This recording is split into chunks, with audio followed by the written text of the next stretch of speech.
thinking about what's happening, whether it's the fast food that we're eating, or the chicken, or the meat, I began by talking about the African DNA, the African gene, being so responsive to input, and especially of the proteins that we're putting in. But it has a lot more to do with the hormones that are in the whole food system, which is certainly unnatural for the African gene. And in particular, when you talk about chicken, my mother, who I have actually asked her to, and dissuaded her from growing broiler chicken. Her chicken gets to the market in 3 weeks. By the 5th week, it's too big and nobody will buy it. Whether you like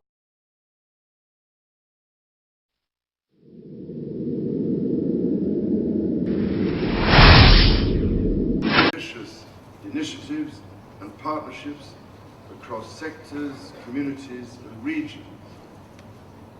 Accelerated action to reduce deforestation and degradation and to restore forests is needed now more than ever.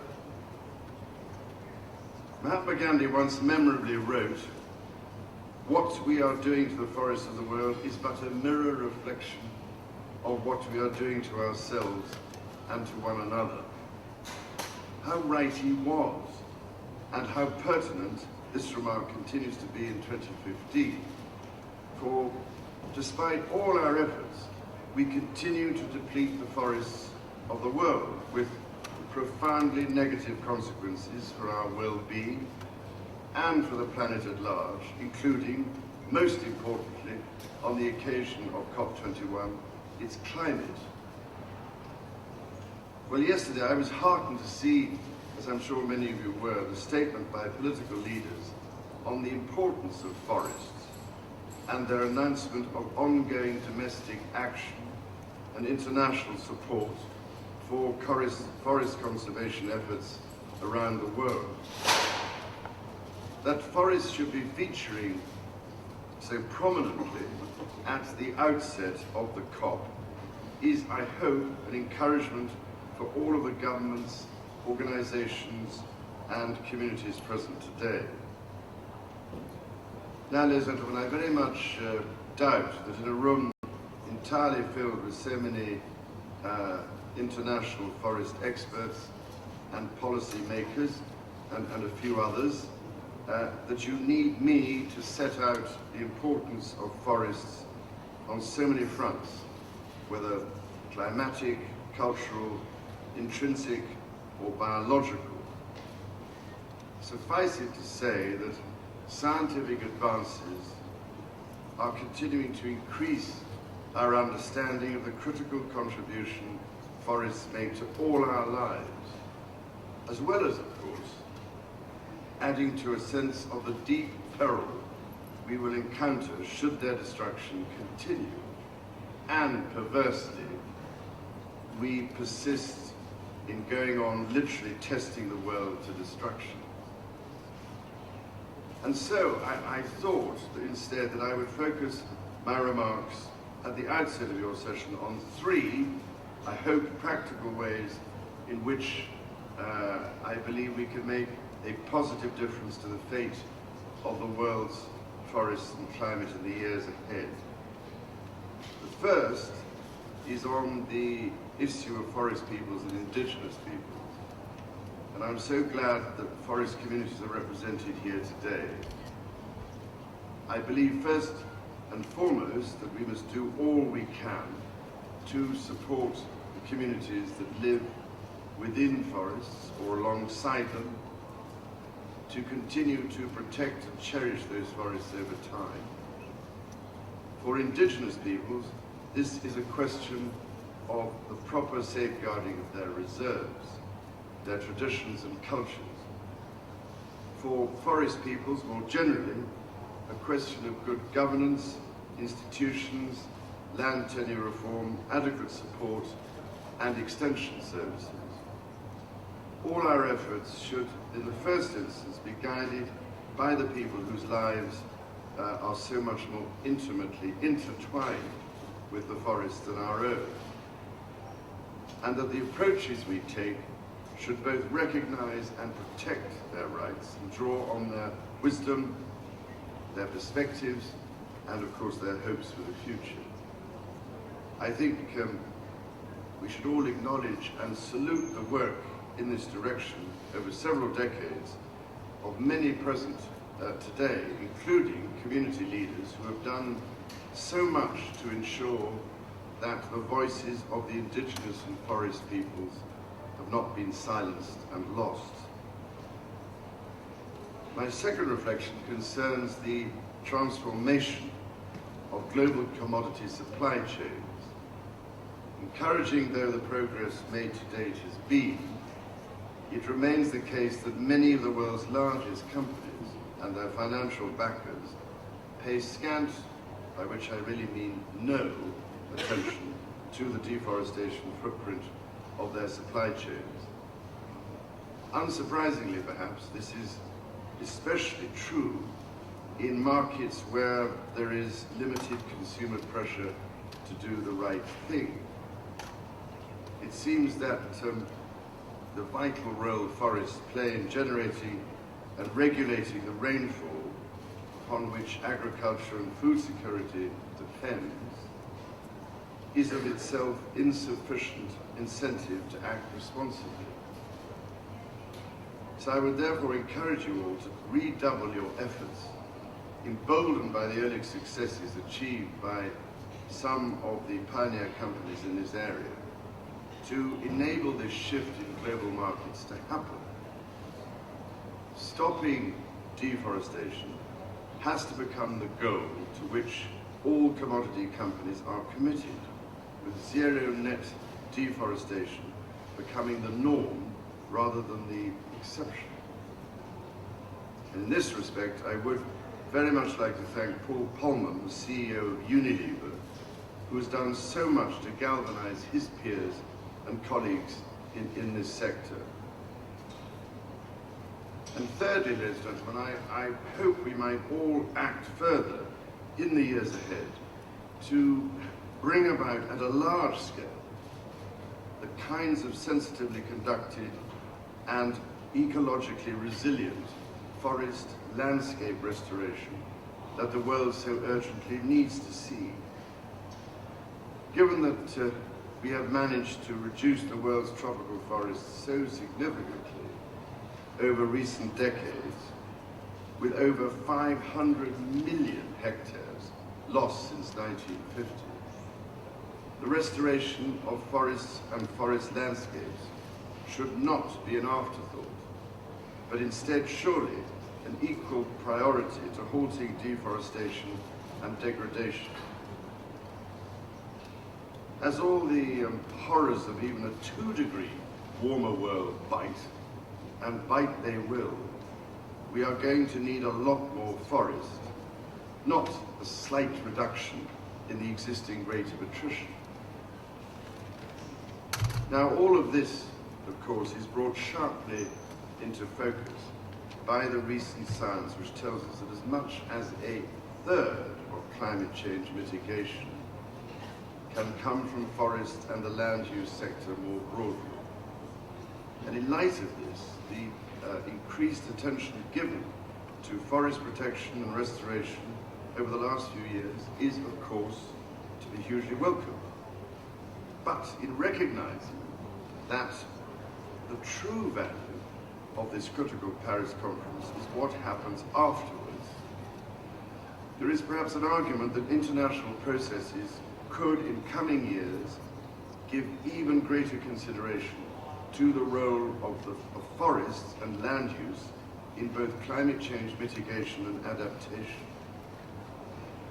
For each of these pillars of work, and all the others to be discussed today, such as the vital issue of protected areas, another cause close to my heart, there will need to be political will and leadership at the highest level, as Isabella Teixeira, the Brazilian Minister of Environment, communicated so forcibly and articulately at a meeting on forests I hosted in London at the end of October. And incidentally, I'm so glad to hear that this meeting contributed to the momentum of today's discussions. So, with political will and leadership, spurred on in turn by further leadership from the private sector and from civil society, everything becomes possible, as Brazil and others are beginning to show. In fact, as you all know, it is only with bold commitments, leadership, cooperation, and tenacity that it will be possible to safeguard the world's forests, without which, ladies and gentlemen, we have no future, or certainly not one that we would wish to inhabit. This, therefore, really is a critical session, and on such a vital subject, there can be no room for failure. It is very simple. We must save our forests, for there is no plan B to tackle climate change or many of the other critical challenges that face humanity without them. And you, ladies and gentlemen, are the people who can lead the world in this vital endeavor. And I can only hope and pray for your every possible success today and in the years ahead. Thank you, Mr. President.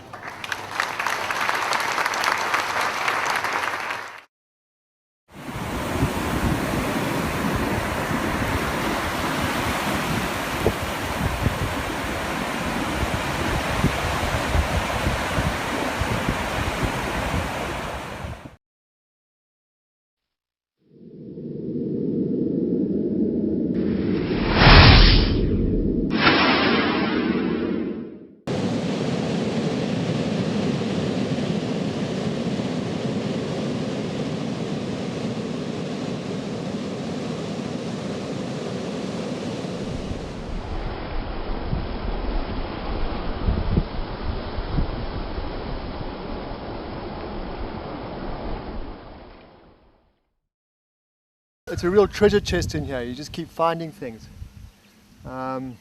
which really makes it exciting. I think since a young age I always wanted to be a farmer. Never going to happen, but I feel like I'm a food gardener. You'll show me that in slides, which I can use for photos as well too. About 3 months ago it was really. It has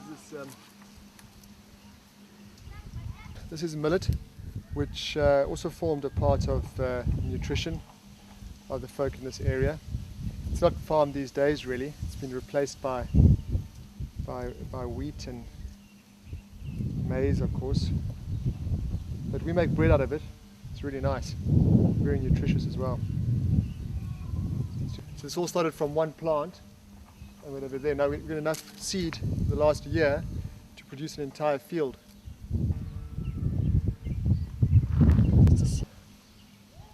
These are our 7-year beans. And, it's just constant. We're just producing beans all year round. It's constant. Here we go. Dappled light. Okay, so say what these are. Well, we've got grenadillas over here, which we make jams. This is fruit, also nice for hedging. We've got gooseberries, we've got beans again in the back there. Behind it we've got chilies. We've got another nut tree through there. Macadamia nuts. This is lemongrass. Put into teas, make teas with this.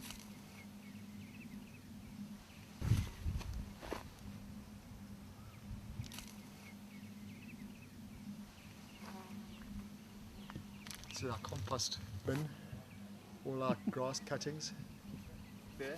You eat those nasturtiums? We eat them, we eat the flowers, and we eat the little capers that grow in them. But you can see it decomposing when it goes white. Here we start getting the good stuff underneath here. It's breaking down beautifully. You wet it. It's been doing it itself. We don't have enough water, but we're with the amount of dew we're getting, it's been doing it itself.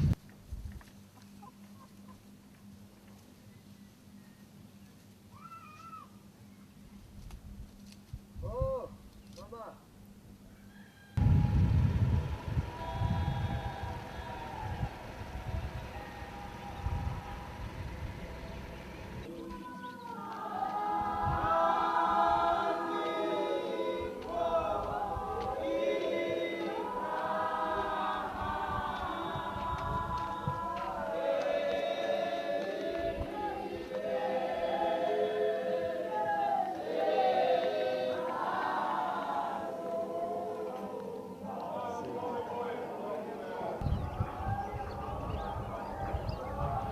Oh, look, there's no farming happening here. Because why do people need to farm if the government's giving them money? And the idea was that the older people farm. The older women normally do the farming, the older men sometimes. But that's all changed now because they just wait for the month to come and then the grant will give them money and they'll give that to their children. They'll go and buy food, which we know is all imported food and refined food. There's nothing for them. But this is the most fertile land in the country, right here. This is the Umgazi River.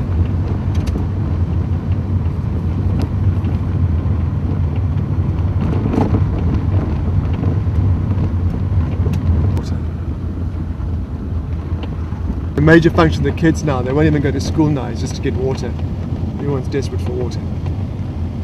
So they'll travel hours every day looking for water. But this water down here in this river is because it's a tidal estuary. It's got obviously salt in it.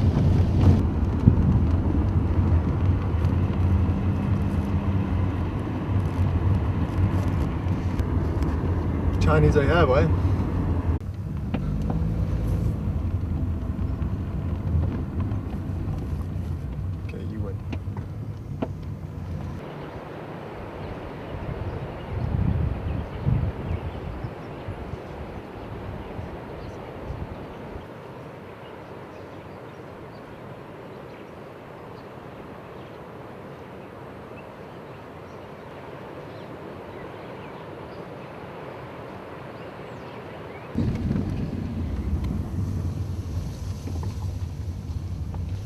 In places like Uganda, where you've got two rain seasons, it's tropical.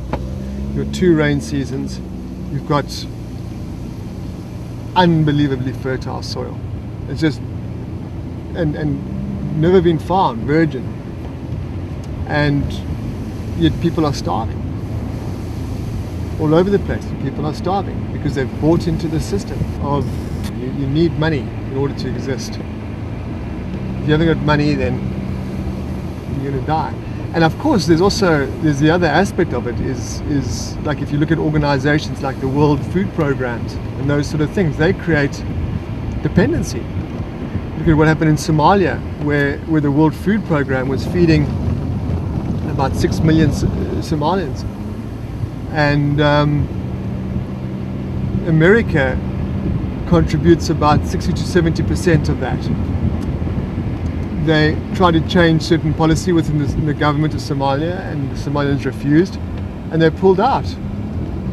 Which means the dependency on the food program of 6 million people just whipped away, unless you toe the line. So that's not sustainable. What you should be doing is teaching these folk how to feed themselves, and they can because what happened to Somalians then? Well, they've had this internal fighting that's been going on for some time because they've got certain resources that are required. They've got oil resources and things like that. It's desirable for them to be in a conflict situation. So, and then of course they jump in and they offer aid, but it's all a payoff. There's no such thing as aid. It all helps to feed that monster of greed. So the World Food Programs, USAID, all these things are just a huge part of the big corporate grind. They dump food into these places, you know, to try and maintain the strength of currency. There's not too much fluctuation in the markets. And they dump it in Africa. They dump all the GMO foodstuffs in Africa. And it's all used for political manipulation. X amount of votes or mineral rights or drilling rights. I think it's for free, boy, these buggers. And they're ruthless. Absolutely ruthless. You almost sometimes believe that there's some kind of extermination program going on here. Look at this down here.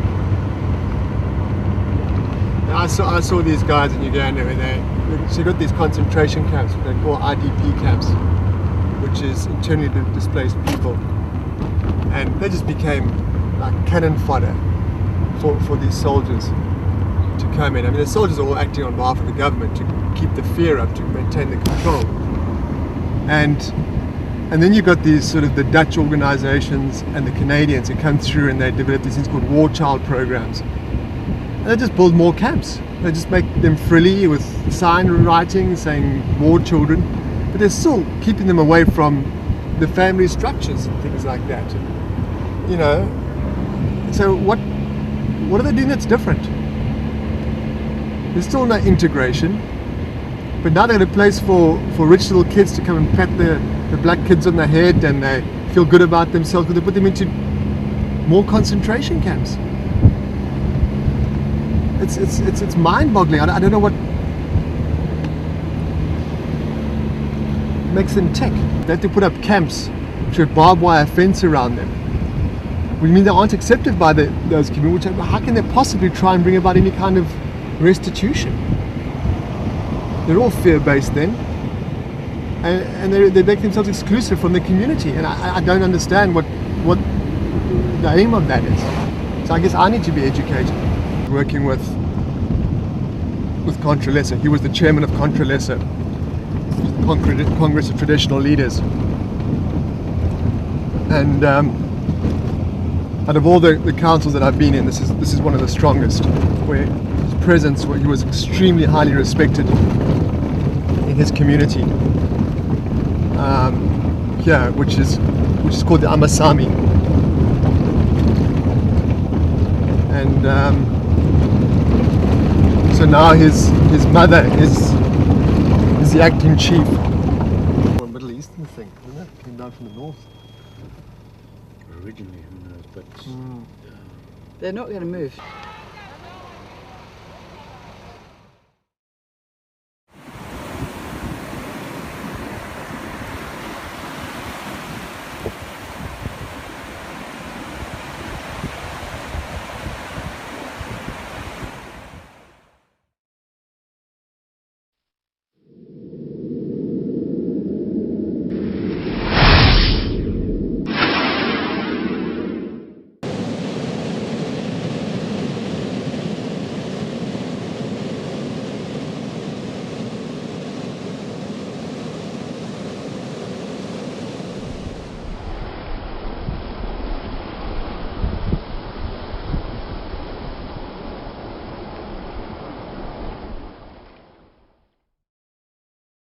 Religions and inter-religious society, among others, had the strength to unite people and society in a common goal and idea.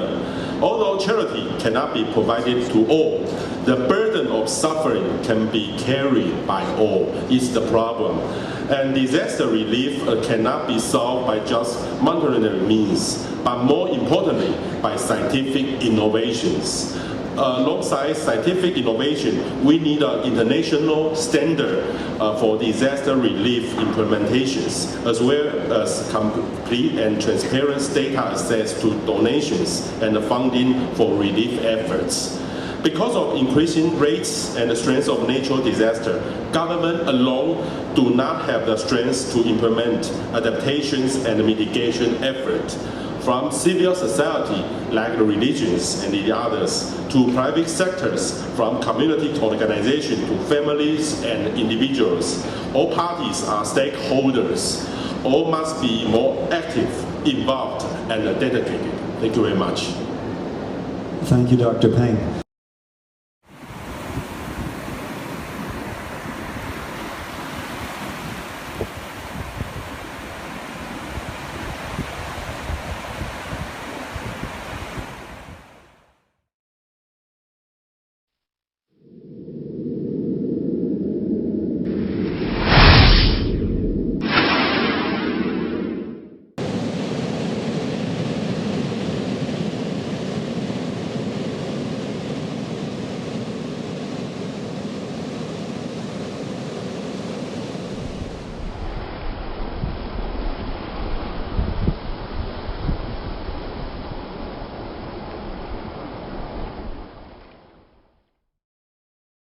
It's very clear that every single decade has been warmer than the previous.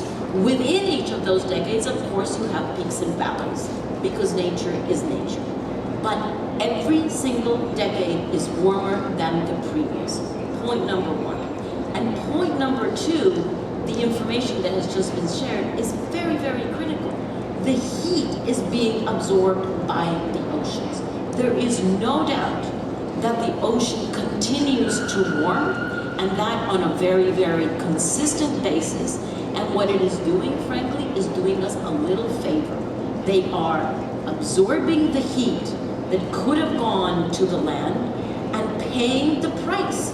The acidification of the oceans is really not to be underestimated. And the price that we're paying in the oceans is something that we perhaps don't notice because we don't pay as much attention there because we as humans live on the land.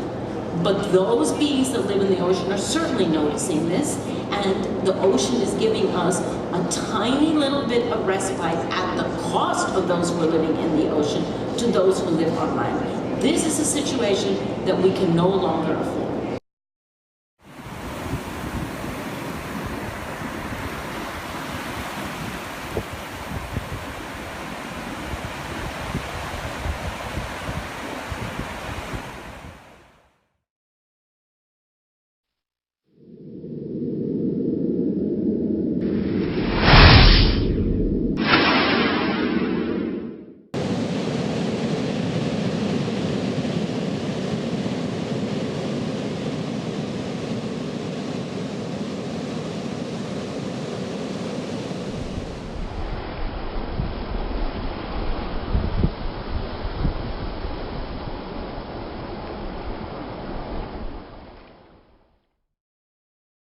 I think there's never been more confusion in this modern life than ever before about what to eat.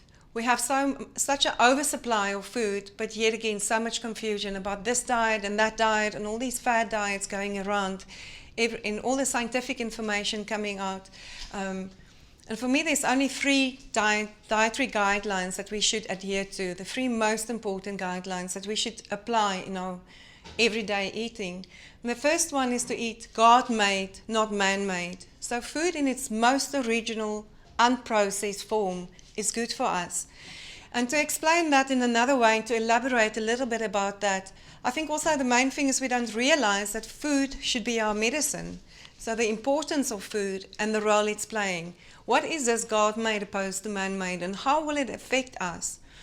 I have an analogy that I explain it, but maybe to step back and just ask ourselves, why do we eat food in the first place?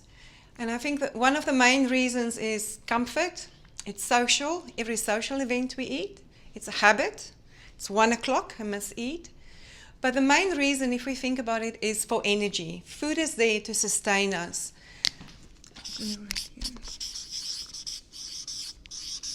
So we eat for energy. And if I feel low in energy, low in spirit, I crave that something. And typically, somebody would eat a chocolate.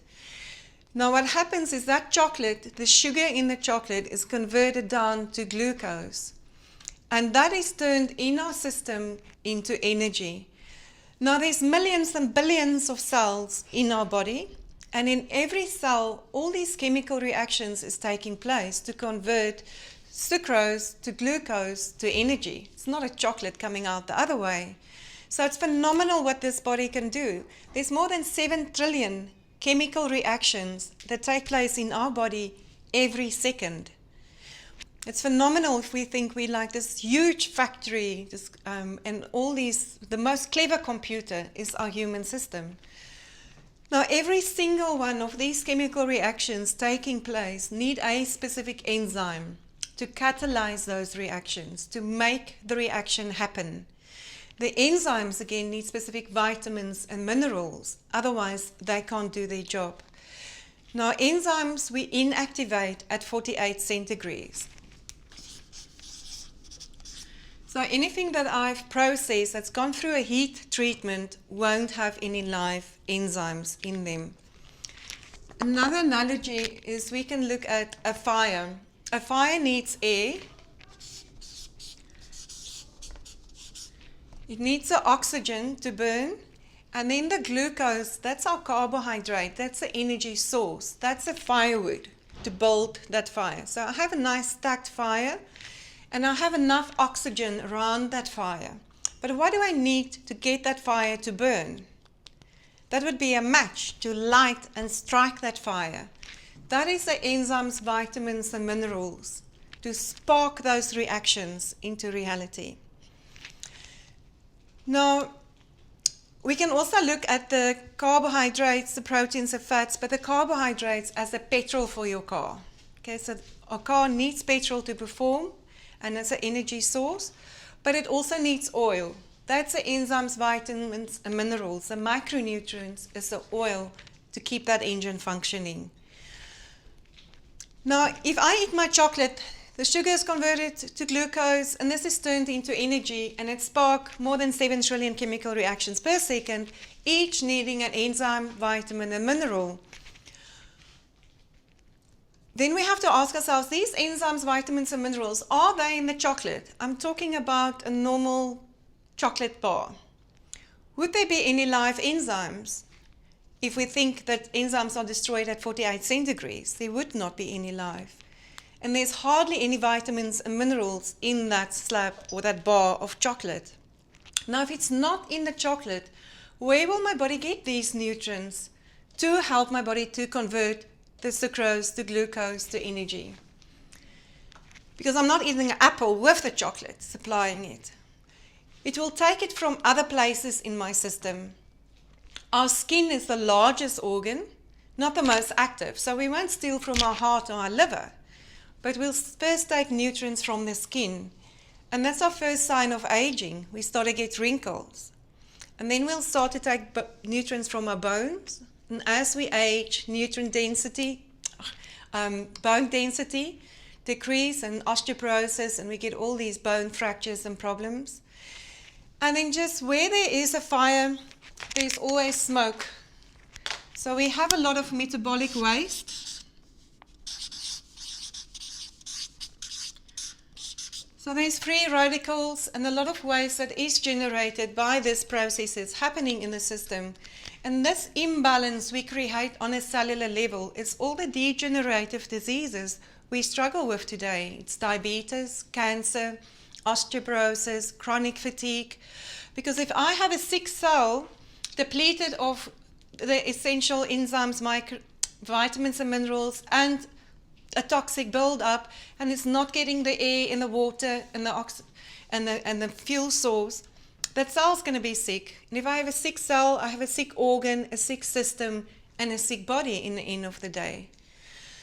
So we have to look what we put into our body. Anything that you put in your mouth, you must ask yourself, am I now giving to my system, or am I actually taking away? We think of that chocolate as extra kilo on the hip. We don't see it as something that's actually depleting the system of nutrients. Now, if we think of sugar cane, it's a live plant growing there with all the enzymes, vitamins, minerals, the fiber. Everything is in that plant that's needed to convert the sugar, the sucrose, to glucose, to energy. But what do? It's that white sugar stripped away and isolated, refined and isolated and stripped away of all these important nutrients. So if we think that the bulk of what we eat is carbohydrates, but it's this processed carbohydrates. It's also in our grains, in the hull or the husk, the outside layers of the grain, where we have the most nutritional value. And with all the processing and refining, we lose all those nutrients. It's white rice, it's white pasta, it's pizza in the morning, pizza for lunch or supper. It's white bread.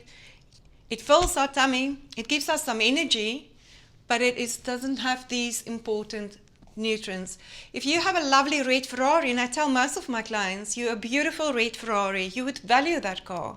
And you'll make sure you put the best grade petrol in there, the best, but also oil. What's going to happen to that car if you don't put oil into the engine? It's going to seize sooner or later.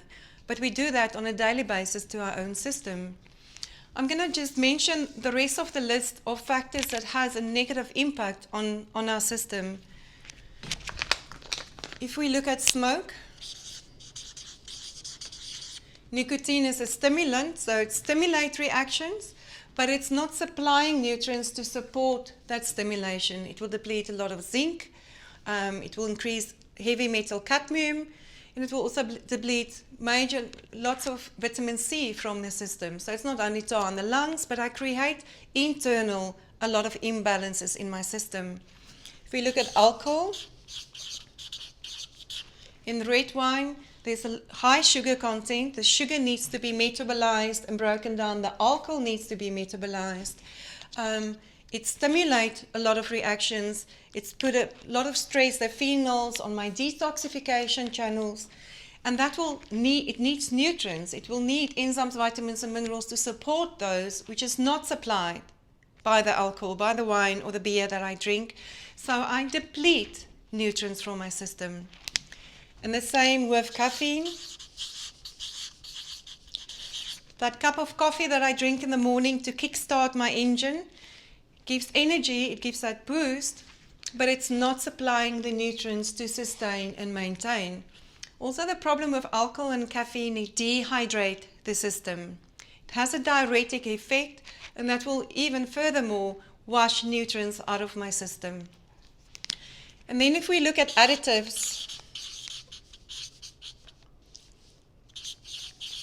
all the colorants and flavorants and preservatives that's added to food, all these synthetic chemicals. My body is so uniquely designed. If you think of 7 trillion chemical reactions that can transform a chocolate to energy. But now I put this strange, funny, synthetic molecule or chemical inside my body. Your cells don't know what to do with that. So it stores it in the fat cells, and there they build up and they accumulate. Many of these chemicals are carcinogenic. They will cause cancer in the long run. They build up in our system, and they put a lot of stress on the liver to try to break that down and to detox it, taking more nutrients from our system. And something like tartrazine will bind to zinc, so it depletes more nutrients. And then if we look at medication, because many people don't relate illness to food. If we're ill, we go to the doctor and we get a drug to treat us. But medication will treat a specific symptom. If I have a headache, I will drink a pain pill. But I don't have a headache because I've got an aspirin deficiency. It will simply block a pain reaction, or it will stimulate another reaction. But it's not addressing the real cause of why I have a headache. It's most probably because I dehydrated, magnesium deficient, or toxic blood circulating through my head. And then just another factor. Last but not least is stress we're exposed to in our daily life. We don't every day run away from a lion and breathe fast and your heart beats fast, but it becomes like a chronic internal stress, just our everyday lifestyle. It's like driving that red Ferrari at high revs. So you'll burn more petrol, more oil, and more exhaust fumes. That whole acceleration of the aging process. It's important to handle stress, body, mind, and spirit. So not only to eat good food, but emotionally and spiritually balance my life and look at a healthy life. And then eating God-made, God-given food in its most unspoiled form. That's my fruits and vegetables, supplying the enzymes, vitamins, and minerals. We're supposed to eat 5 to 9 different fruits and vegetables per day, just to supply the enzymes, vitamins, minerals, antioxidants, the oil for my car, to keep my car going. Usually I limit it to 2 fruit a day. It's easy to eat 7 bananas and fruit salad, but it's the kale, broccoli, spinach, Brussels sprouts, celery that we don't eat on a daily basis, which is nutrient dense. So it's important to focus and realize this is the oil for my car to keep my engine going. I think today the big problem is we don't get the right nutrients into our diet. We don't eat the fruits and vegetables we suppose, and the quantities we suppose. And even if we do, they're devoid of nutrients. Some of the oranges has 0% vitamin C in them because they hybridized, they're seedless, they're picked when they're grass green, the soil is depleted, and they're shipped around the world twice before they land on our plate. But we're not eating the food we suppose, they're devoid of nutrients, plus we do all these negative factors that's further depleting nutrients from our system. So we have a double negative. We're not getting the nutrients, we have these habits that's depleting more nutrients from our system, plus we bombard our body with toxins and drugs that's foreign to our system that our body can't work and can't cope with. So this will just give us that whole perspective on why it's so important to eat food in its most unspoiled form, nutrient dense. And just think of your red Ferrari. You'll put the best grade of petrol, okay, like the manufacturer of that car has intended, and oil to get the best performance out of that car. And we must respect ourselves and do the same. That's the first aspect of balanced nutrition. On the second one, I'll just focus on balance and proportions, and I think that is where the big debate lies, is what is the proportions and what should we eat?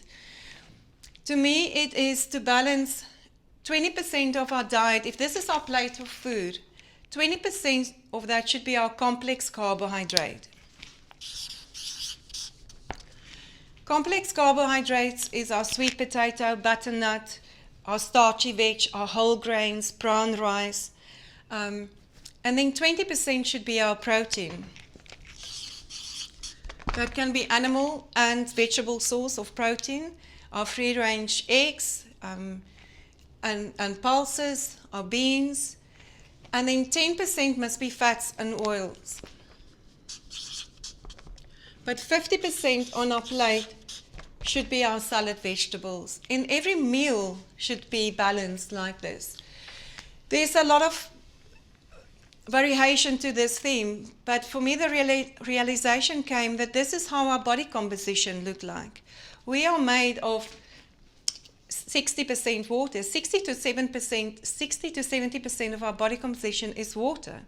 And this is our water phase. There's no water in protein, fats, and oils. So, and then also this is very micronutrient dense. So we need all those micronutrients to sustain, like I've explained, our system. So the bulk of our diet, this is supplying the fiber, the water, and the micronutrients. Our body composition is 20% protein, so it makes sense proportionally that that's the amount of protein we should get from our diet. And we shouldn't be more than 10-12% fat. That's the ideal body composition. So it makes sense that proportionally that should be our fat intake. Just also to note that complex carbs, proteins, and fats are all acid forming, whereas our salad and vegetables is alkaline.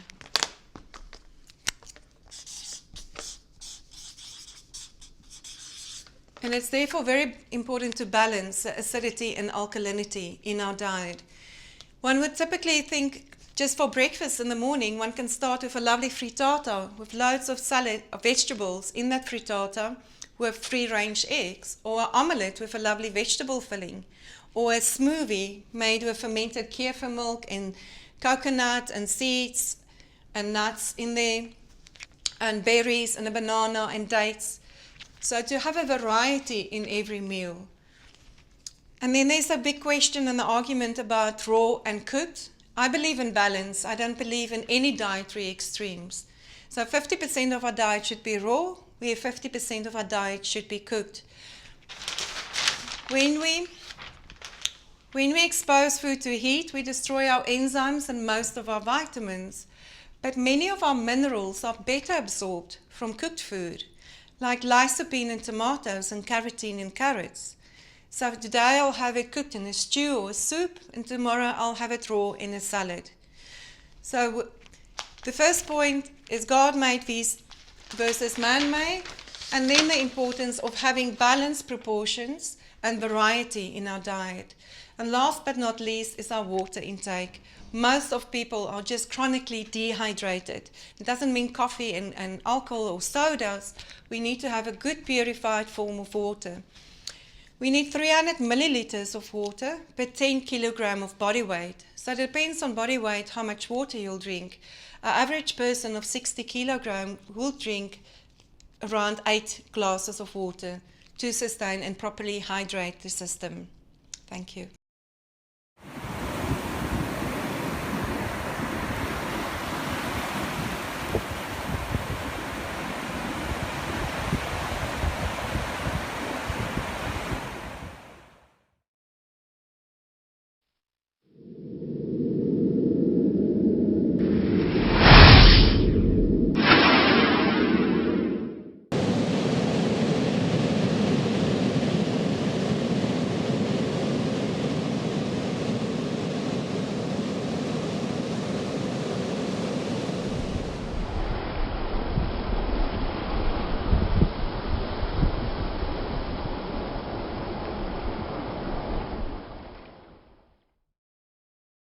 Methane is a very dangerous gas at present because there's a huge amount of it coming out of the Arctic oceans and the permafrost, previously frozen areas of Siberia and Alaska. And as the methane comes out, it amplifies the warming, which makes more methane come out. This is called a feedback. And methane is estimated to be 150 times as powerful a greenhouse gas as carbon dioxide during its first year after it being emitted, and it gradually declines in potency, but that first couple of years is when it can do the most damage because it causes the most warming, which causes more methane to come out. And the volume of methane that is approximated to be stored in the East Siberian Arctic shelf is absolutely huge. Thousands of gigatons, potentially, from hundreds to thousands of gigatons. A billion ton is a gigaton. If only 1% of this methane were to be destabilized and released into the atmosphere, that would more than double the greenhouse gas content of the Earth's atmosphere. It's a terrible threat to our survival. Okay, next thing I want to ask you about is how would we experience it? In other words, once it was in full cry, how would we experience it? What would happen to us? Well, how would we notice things have changed? We already know that things have changed. The weather has already changed. You have to be either asleep or ideologically against acknowledging climate change, or really pretty crazy to miss that things have changed. But as the methane is emitted, it slowly spreads in what's being called a methane veil over the entire planet. And so we'll experience warmer years. We'll experience more instability in the jet streams, which is causing cold snaps in the winter because we have a melting ice pack in the Arctic. And that melting means that there will be cold winds as the winds come across it. It's a very complex system, the climate system. So some areas will temporarily experience colder winters, temporarily, until the ice is all gone. And then we have no chance of survival, as far as I'm concerned, because then all of this methane will start to come out. Now, what that will mean, basically, is the collapse of agriculture. And it will mean many things. But as far as I'm concerned, the greatest threat to humanity is the collapse of agriculture in the places where agriculture normally happens. And agricultural zones of the planet will move further north and further south, mostly further north. So the mid-latitudes will find it harder and harder to grow enough food to feed people. And from the current 7 billion population of Earth, it's expected that we will reach perhaps 9 or 10 billion by the middle of this century. And we are already past the carrying capacity of the planet. So what it will look like when crop failures start in earnest through climate change is a very disturbing image. It boggles the imagination. How did you find out about it? Well, the methane problem came to my attention back in 2007 when I first did work with Al Gore's climate project. And in the presentation that I was given to make my own presentations from, there were 2 slides in particular, one of them showing bubbles coming up, filmed in 2007. And the bubbles were methane gas coming from the Siberian region. And then there was another slide where some students were on an ice-covered lake and they punctured a hole in the ice and lit it on fire with a lighter, and it flared with a very, very strong sound. Let's turn that off. Buenas tardes con todos. Iniciamos este evento de minería artesanal de pueblos.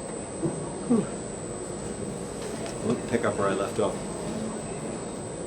The students were out on the surface of an Arctic lake and they punctured a hole in the ice and lit the gas that you could hear hissing, and it lit on fire.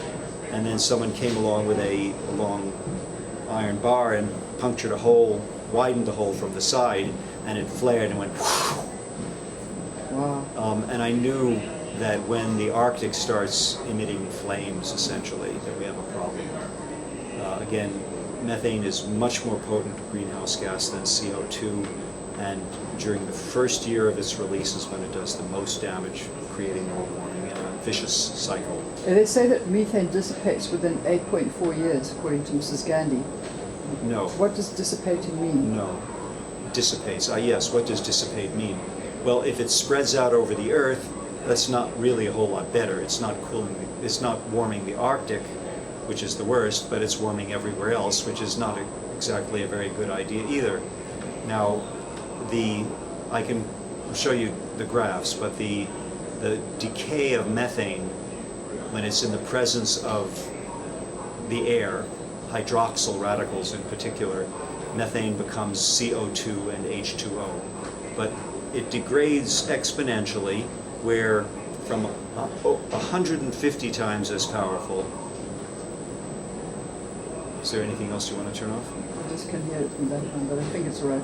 Where from 150 times as powerful a greenhouse gas, over a 20-year period, it's only 86 times as powerful, and over a 100-year period, it's only 23 times as powerful a greenhouse gas as CO2.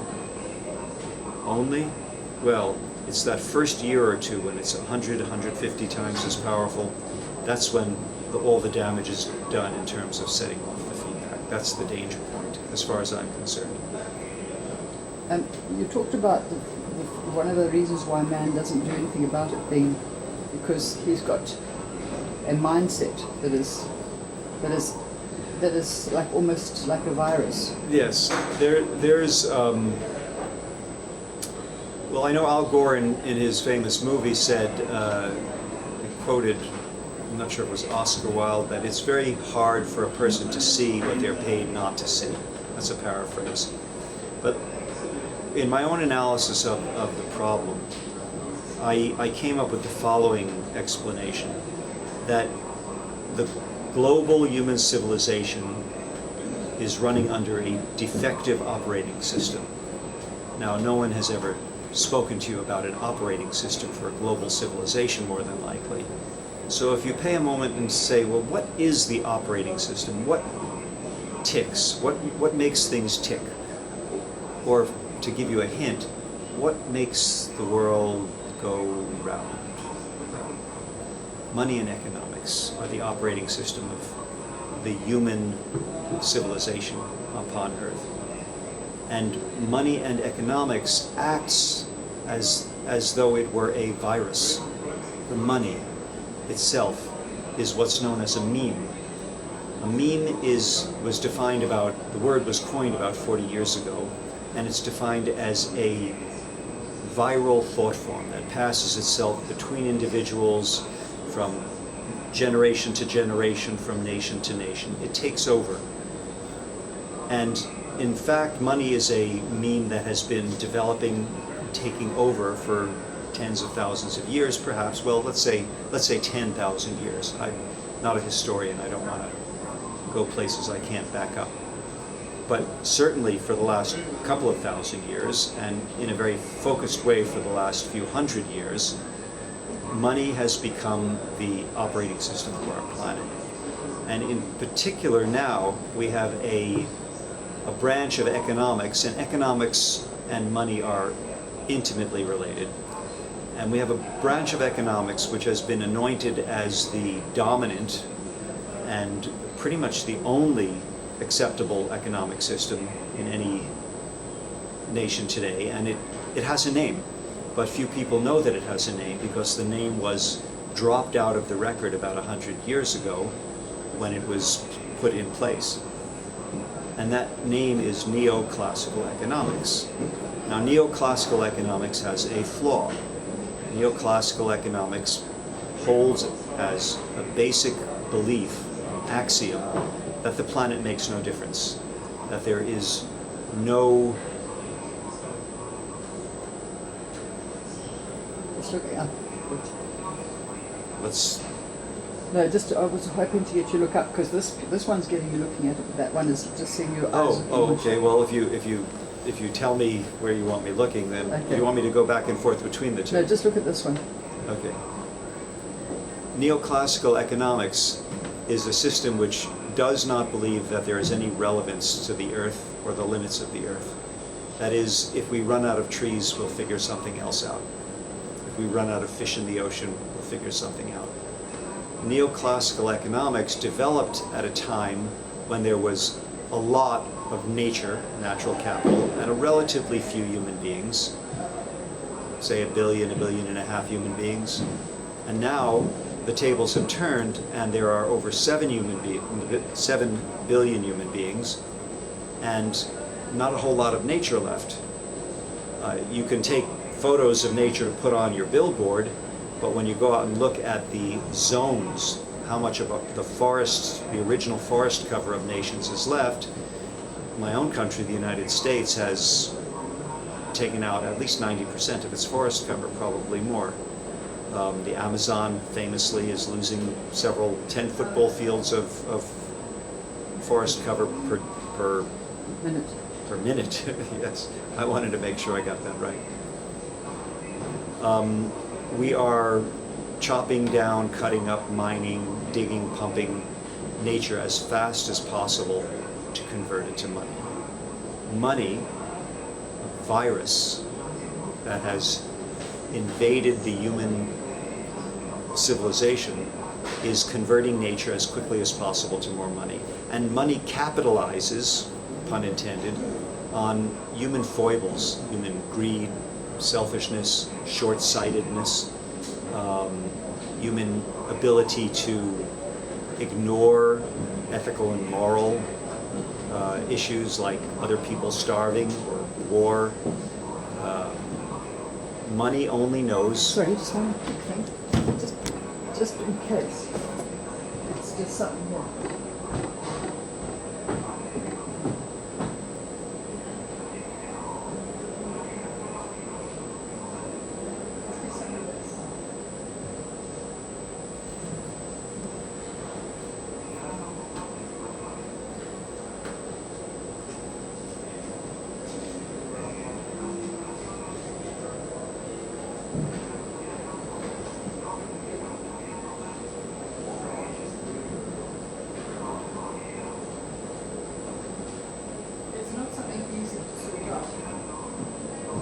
like a.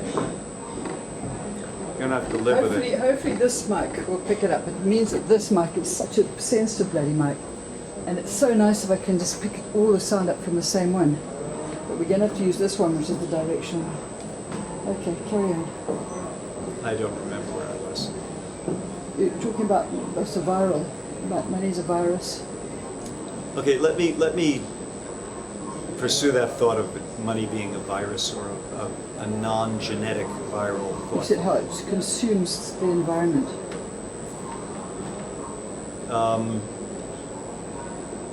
It's hard for me to keep my train of thought now, so Sorry, I'm so sorry about that. don't push me, because it's really tough for me to focus. I'm very tired.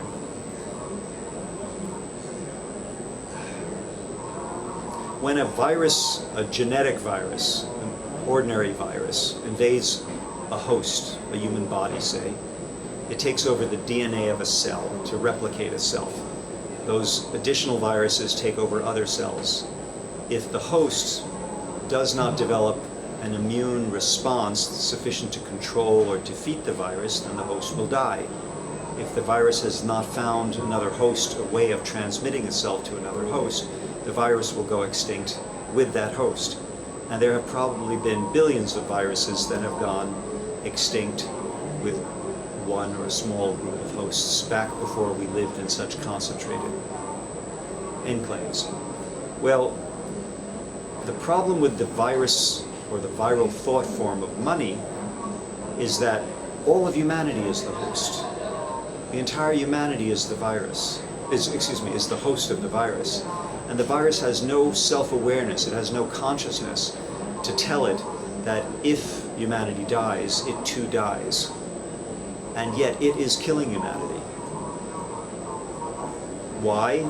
By forcing people who know better to sacrifice the future of humanity for near-term profits, for the next quarter's annual financial statement, for the next year's financial statement, for their own stock options. Money has appointed into the power, to the leading positions of power in business and government, those people who are best at what? Making more money and ignoring the impacts of that process. You don't hire people based ordinarily on their environmental consciousness or their ethical, moral standing. You would hire them based upon their ability to contribute to what? The bottom line. Well, you couldn't devise an operating system for human civilization that is more guaranteed to fail. And why fail? Because nothing can grow forever within a limited container. And again, neoclassical economics fails to recognize, it denies that there are any limits to the container. That's the flaw. Now, there are alternative economic systems, but they have been forced to the sidelines. They're beginning to be taught more in certain universities, but neoclassical economics is so pervasive that we don't even know that it has a name. It's just called economics. It's assumed that's the only way. It's not the only way. There's a field called ecological economics. Of course, if you want an economic system that will exist long-term, sustainably, within a limited ecology without destroying the ecology, then it has to be an ecological economic system. And I would urge anyone who listens to this interview to go online and look for ecological economics. The founding father of ecological economics is Dr. Herman Daly. He's still alive. He has many short works and books that he's written. It's a very easy to understand concept. There are areas that are more detailed, but the overviews are very easy to understand.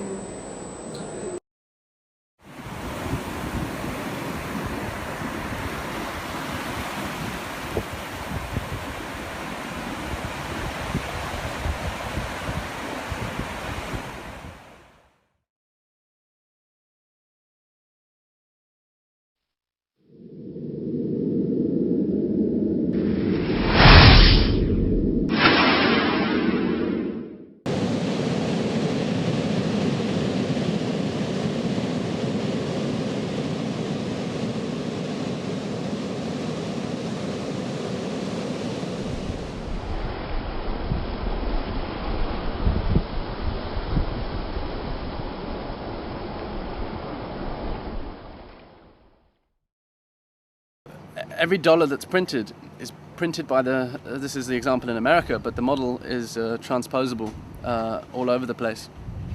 You see that every dollar that's printed by the Federal Reserve is printed with a debt attached to it. Federal Reserve is not the government; it's a private group of bankers. You know, the same big families that wrote the Bretton Woods agreements and caused the depression that instigated it. And that's like the IMF, the International Monetary Fund, and the World Bank, all designed to keep a global structure that keeps the rich rich and the poor getting poorer. You need to have your wealth in relation to someone else's poverty. In a world where everything's sustainable, everyone has what they need, what use do you have for this concept of wealth tied to money, rather than in terms of wealth being what you can give?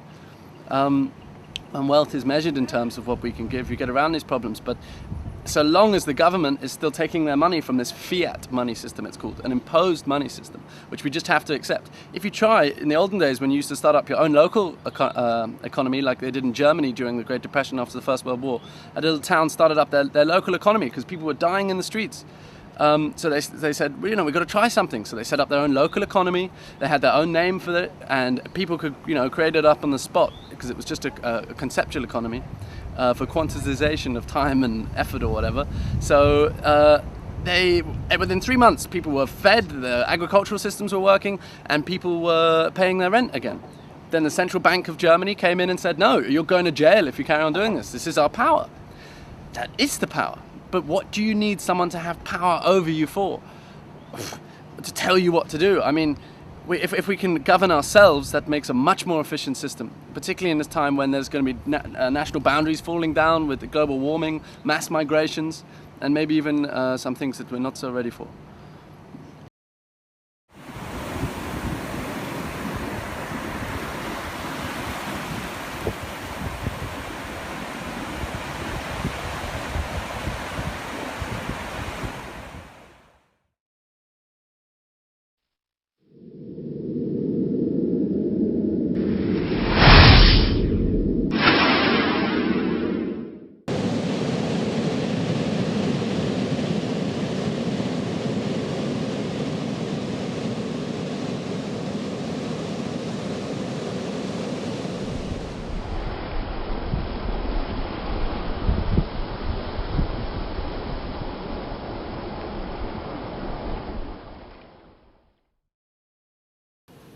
I've spoken to so many people from Canada, and I don't think any of them feel that the government represents them. You seem to have an imposter who's taken it over, and it's a very dangerous imposter, judging by what's happening with the tar sands.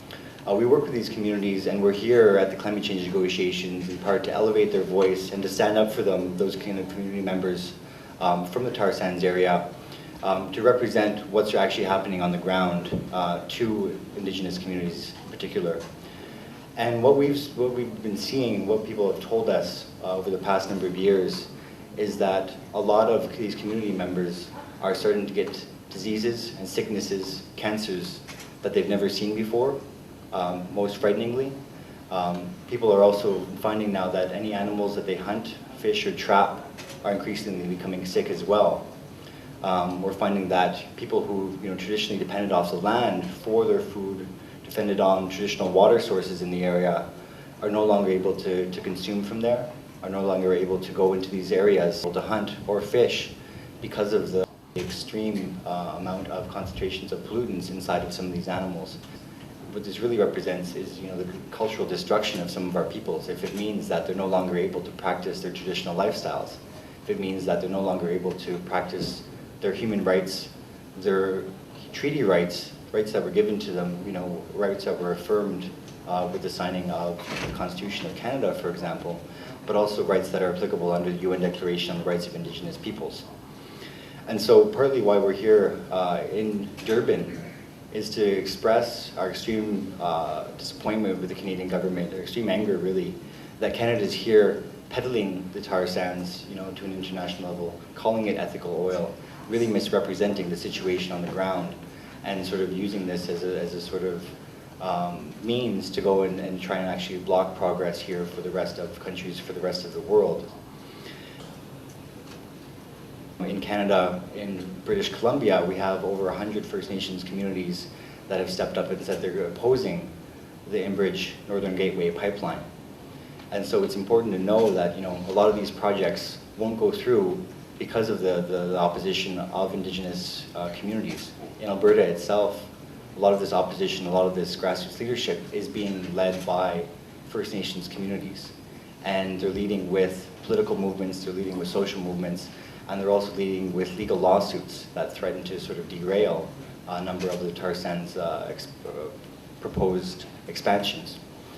Just last week, the community of Athabasca Chippewa First Nations issued a lawsuit against Shell in particular, and we did an action here in support of local South Durban community justice activists who are also opposing Shell, to support those frontline and community activists who are standing up for their rights. And so we want, you know, basically the world to know, Canadians to know, delegates here to know, you know, why we're here, and that real Canadians do support just climate solutions and do not support our Canadian government's reckless tossing around of tar sands. And I think, you know, the message here that we're trying to also deliver is that, you know, time is over for false solutions and the fossil fuel regime, and the time is now for just climate solutions. Thank you. François is a respected Dene elder and former chief.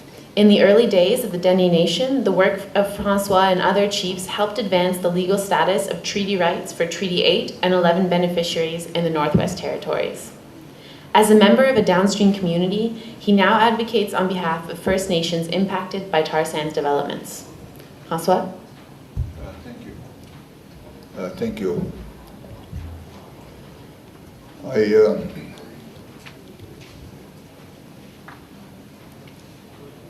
Being to this part of the world, to this climate change conference,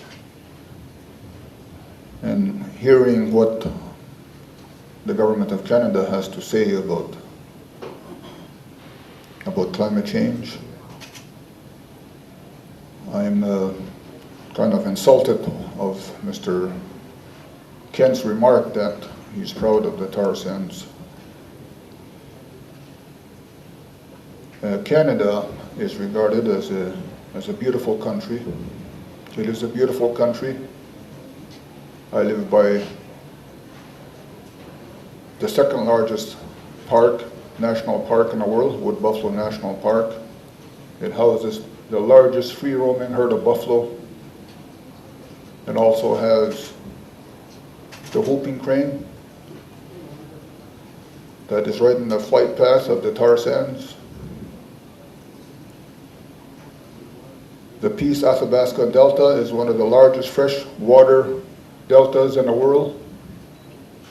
We live in the second largest migratory bird route in Canada. I belong to the Dene Nation, that we have 33 First Nations north of the tar sands.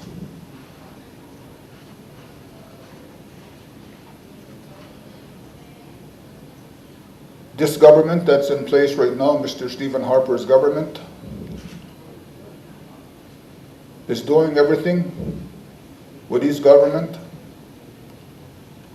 to destroy this natural beauty where the Dene have lived for thousands and thousands of years. Mr. Harper and his government are spending millions and millions of dollars in the United States lobbying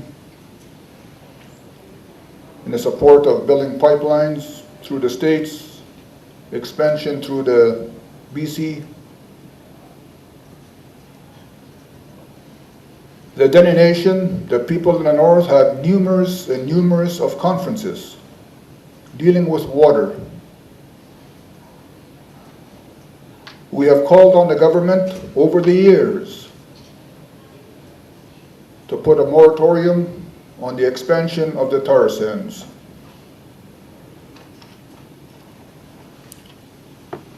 This killing field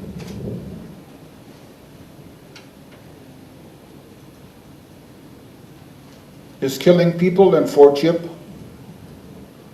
I just want to say that I am the chair of the Stanton Territorial Hospital. we are starting to find that cancer is becoming increasing. We have asked the doctors to do a survey, and stomach cancer is the highest in the north, opposed to what nationally it's the third. So something is happening. The doctors do not want to tell us that it's related to water, but it is related to water.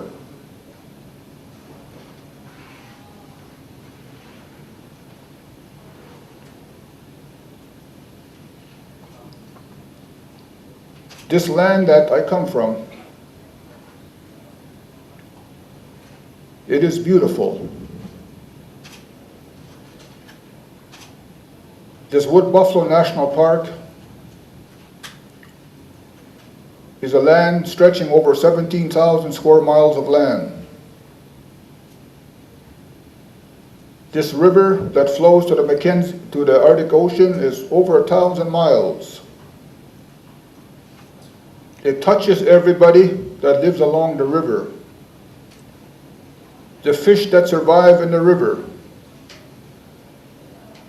We are 200 miles downstream from the tar sands. And we are starting to find deformed fish in our territory, in our rivers.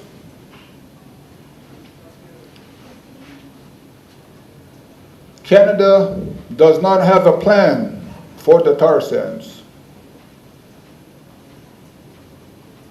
Canada does not have a plan for water. There is no plan for what to do with water. Canada does not have a plan for energy.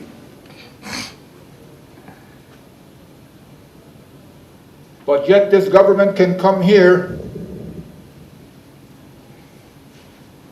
coming from a democratic country, and not listening to the people. You do not have to be a wise man to see that the world is being destroyed around you.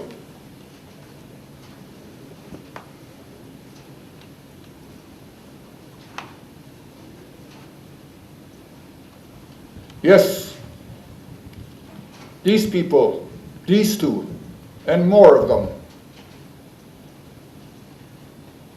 to make the point, yeah, these people are not worth $100 billion. They are worth nothing if they continue to destroy the land that belongs to all people in Canada, and particularly the indigenous people that live in that territory and to survive on the land. The tar sand produces up to a third of the green gas emissions. The woodland caribou are now put on the endangered species list, and they are blaming the wolves.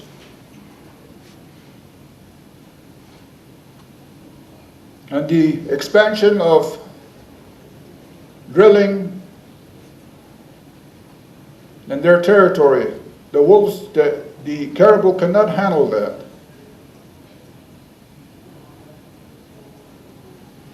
And a minister just recently, Minister Oliver, recently made an announcement, made a press release that this land is uninhabited. Where is this guy coming from?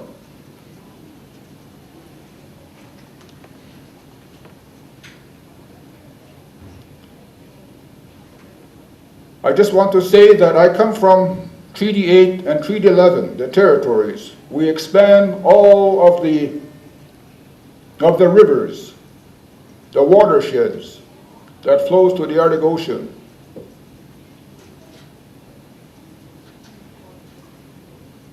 The treaties is what binds Indigenous people in Canada. We have answers of how to live together. We have answers of how to create an economy that is balanced. But this government is not listening. They have just recently, unilaterally, declared that we are no longer indigenous people. They've changed the name to Aboriginal people. I don't like that. So I just want to say, I'm glad to be here. I'm glad to say that this country that I live in is beautiful, and is still beautiful, but if these two cowboys here continue to do what they're doing, that country is not going to be what it is. Very short time. So I just want to thank the organizers for asking me to come here. Masi Cho.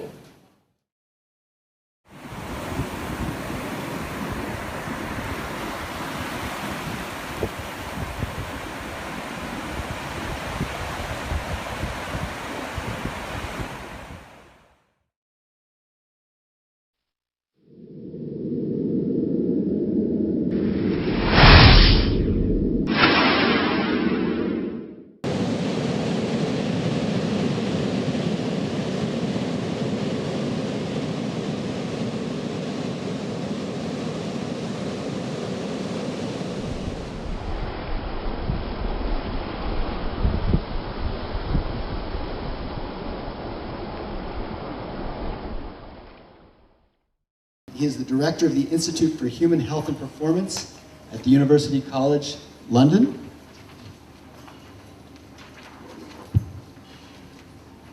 Hugh obtained a first-class degree in neuropharmacology and cardiorespiratory physiology in 1984. He graduated from the Middlesex Hospital Medical School in 1987.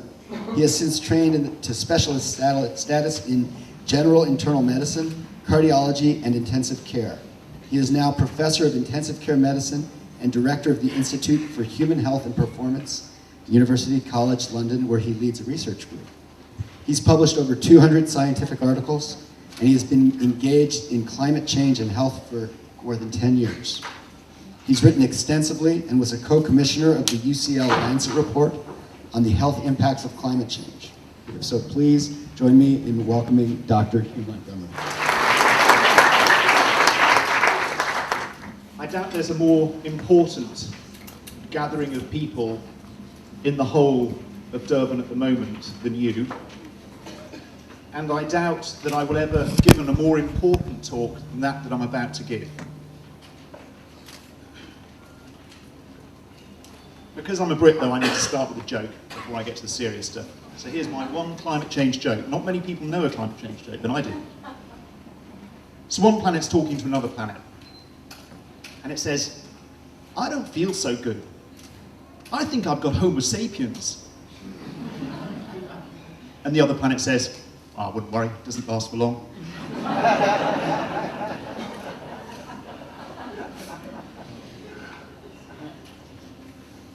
This is where I work, and this is the sort of patient I look after. And sometimes patients like this end up on our intensive care unit dying and die because of some catastrophic event that's befallen them. They're hit by a truck. But far more often, they end up there because they become chronically sick that makes them vulnerable when that second hit arrives. And I'd like to start by giving you a brief outline of the chronic sickness that our world faces before we move on to that second hit. Here's human population. Whoever drew this graph probably got it wrong because humans didn't really turn up until around 140, 150,000 years ago. And there weren't very many of us around. Probably around 70,000 years ago, there were no more than probably 5,000 breeding pairs on the planet. And it took us till around 1804 to get our first billion, and it took well over 120 years to get our next. But as we've worked our way up, we find that we're adding now another billion to our planet every 11 or 12 years. And each of those individuals, on average across the planet, has more money. That's not to say there isn't gross inequity in the world. Those of us such as me, who live in central London, who fly to COP17s, who carry a mobile phone and use computers use a vastly disproportionate amount of the Earth's resources than do others in poorer countries. But look at the data here. The amount of money per capita screaming upwards in these 1990 adjusted dollars. World economy in 1990 dollars, 600 billion in 1800, 4,000 billion in 1950, somewhere approaching 61 trillion in 2010, with average earnings per capita around the world rising steeply. The point I'm making is that those dollars are underpinned by resources, the resources that we all hold as common goods, the water, the soil, the rivers, the seas. And we're systematically destroying them. Here are the data just on fish stocks, 1961 to 2003. World population then had grown at 1.8% a year, fish consumption going up 3.6% a year, 17 kilograms per capita. And once again, a larger proportion of that being eaten in very rich nations. The result, fish stocks are collapsing. 40% of our fish stocks have collapsed already. We're having to grow more. World grain production having to rise, but we run out of land.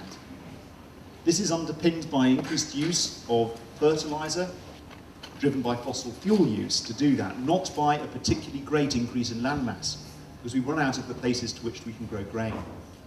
That said, we are having to use more land. We're grazing more cattle. This is world meat production, rising steadily. Now standing at 45 kilograms of meat per person. Again, Western nations, developed nations, consuming far more than their rightful share. And growing those crops and keeping those cattle means we need to use more land.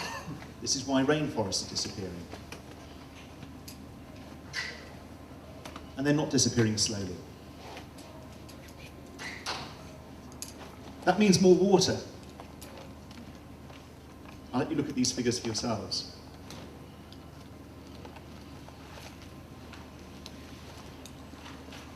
And as a result of this, the world has water crises pretty much everywhere, because a great deal of the water we consume comes from fossil aquifers. These are sealed reservoirs of water that once emptied do not refill. And when they go, large numbers of people suffer. And we know, for instance, that Saudi Arabia's grain crop fell by 71% shortly after the year 2000 because of the loss of that water, which is why they're having to buy land elsewhere. All of that means less life. This from the Living Planet Index, which there's a new one just released 2010 actually.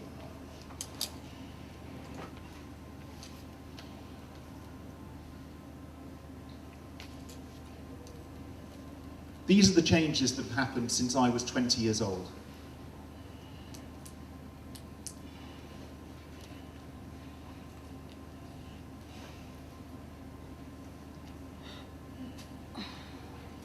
This is the biggest mass extinction that the planet has seen on the fossil record, and we're living through it now.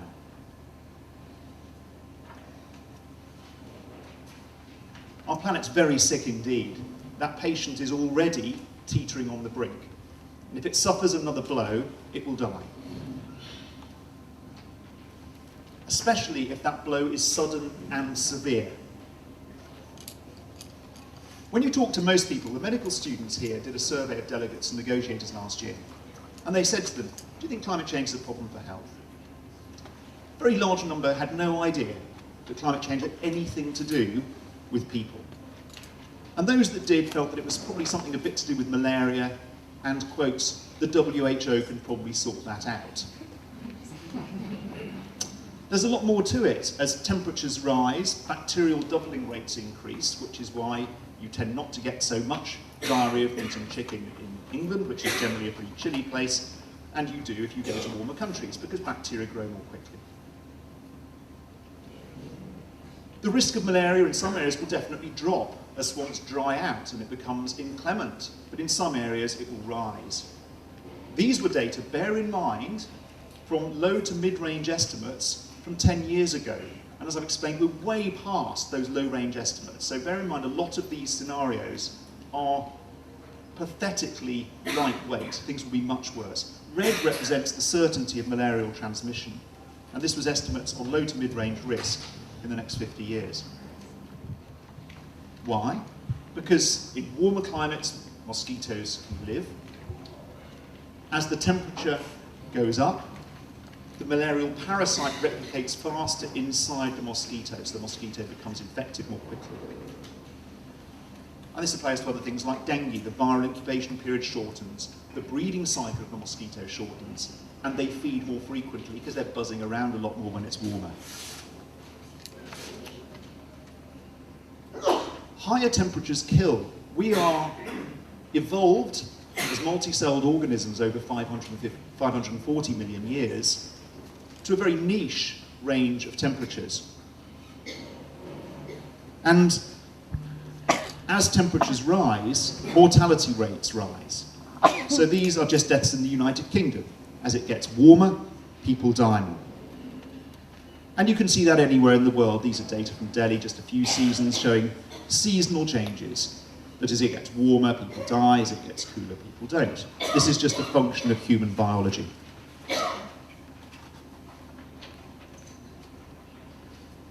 Increased baseline temperatures change levels of pollutants. And these are physicochemical reactions from pollutants. So tailpipe exhaust emissions in New York, concentrations of ozone rise as temperatures rise. That's not because more cars are on the road, it's because of the nature of the chemistry of the atmosphere.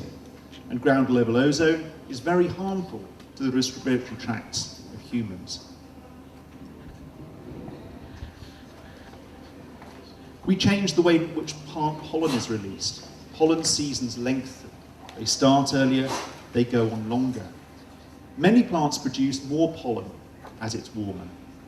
And there is a shift in some species, and we're looking particularly at ragweed pollen, to much more allergenic forms of pollen around the world. But as you put more energy into a meteorological system, that energy appears in the form of weather. Now, the recent UN report said that it couldn't say with confidence that previous increases or recent increases in extreme weather events can be said to be due to climate change. But those of us that are scientists and physicians in this audience understand well that lack of evidence is not the same as evidence of lack. And somehow we have to account for this increase in extreme weather events over recent decades.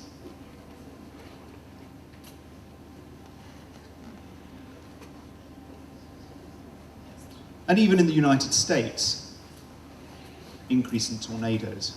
The point I'm trying to make here is developed nations in many ways feel that they are secure from these effects of climate change, and they are not.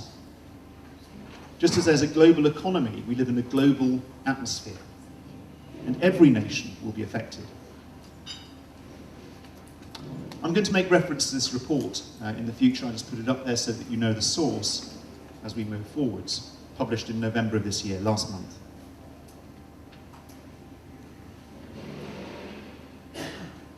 Cyclone wind intensity will increase as you warm ocean surfaces.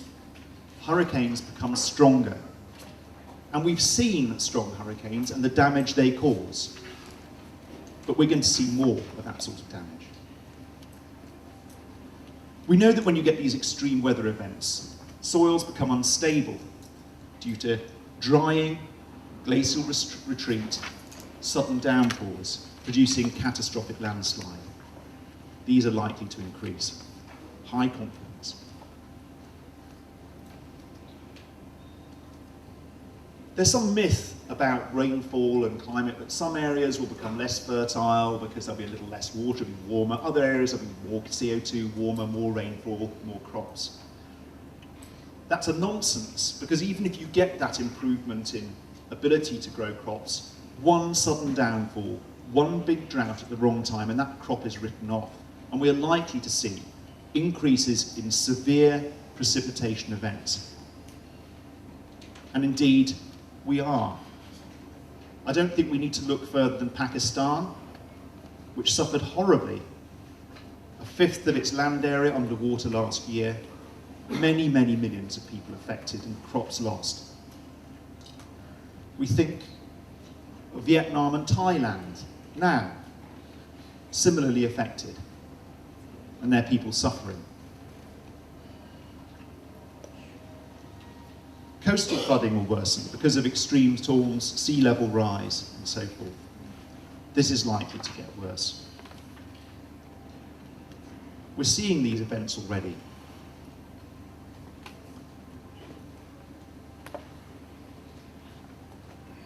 And we're going to see more extreme heat waves.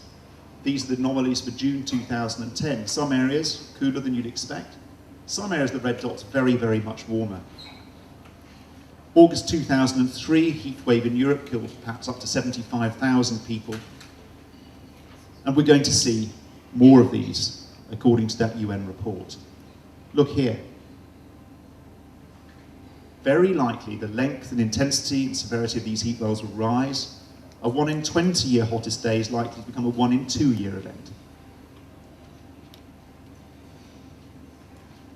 Think of Russia last year. Massive droughts leading to forest fires. Vast areas affected, crops failing. Large areas unable to export wheat. And these sorts of events, flooding, drought, extreme weather, means there's a shortage of food. Shortage of food makes it become more expensive. Then people start speculating on the price of food, and it drives the price up further. Which is all very well if you live in central London on a doctor's salary. It's not acceptable when you're living on the breadline in a poorer nation state and you can no longer feed your family. We know from Nick Stern's data that climate change will be catastrophic to economies, and we know that poverty drives ill health. And we know that when you have starvation and drought and loss of habitation and disease and poverty, people will move. And when they move into other areas that are similarly distressed, you get conflict. This even from 2003, from a Pentagon report. The result could be a significant drop in the human carrying capacity of the Earth's environment. That's talking about deaths. And they're not alone in saying this. We co-authored an article for the British Medical Journal just recently, drawing on statements from the International Institute for Strategic Studies, from the CIA, from organisations that you and I would perhaps not normally consider to be the most liberal organisations in the world. But they are concerned. I was deeply impressed with the Minister's words earlier on. I've been to many meetings about climate and health. He's, believe it or not, the first person I've heard that actually starts talking about ecosystem effects. Because we're at the top of an ecological pyramid, and if that collapses beneath us, our foundations are lost. Again, this paper now some 7 years old, and from what I've told you before, we're now exceeding the worst case scenarios that have been predicted by the IPCC earlier on. This happening on top of that mass extinction event about which I spoke earlier. So the question then, have we a terminal disease now? Or is there a cure? I don't know. If there is a cure, it's in your hands. And that's why you are the most important people in Durban today, because no one else is listening. And they have to listen, and they have to listen urgently to you. We need to inform patients, we need to inform our colleagues, we need to inform our politicians. Because if you work in health, unlike politicians generally in the world, or bankers, you're trusted to speak the truth. You must speak this truth of the risks, but also the benefits.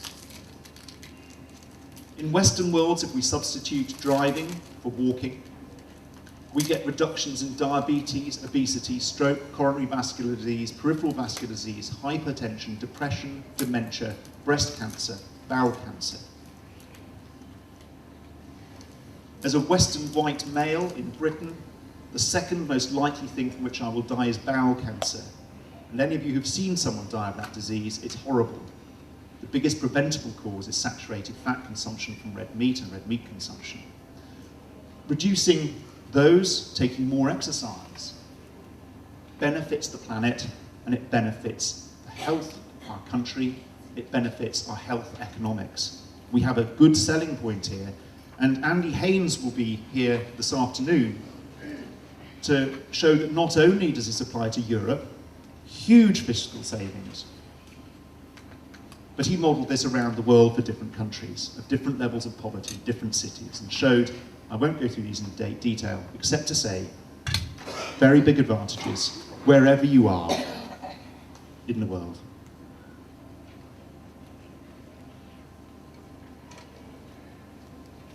This is a convenient truth, and we need to communicate this. You need to take personal actions, and we need to advocate and engage. This is Jean-Paul Sartre, and I want to remind you of his words. It is not right to want to heal the suffering of people without committing to fight the very causes of that suffering. We have a responsibility here today to do this.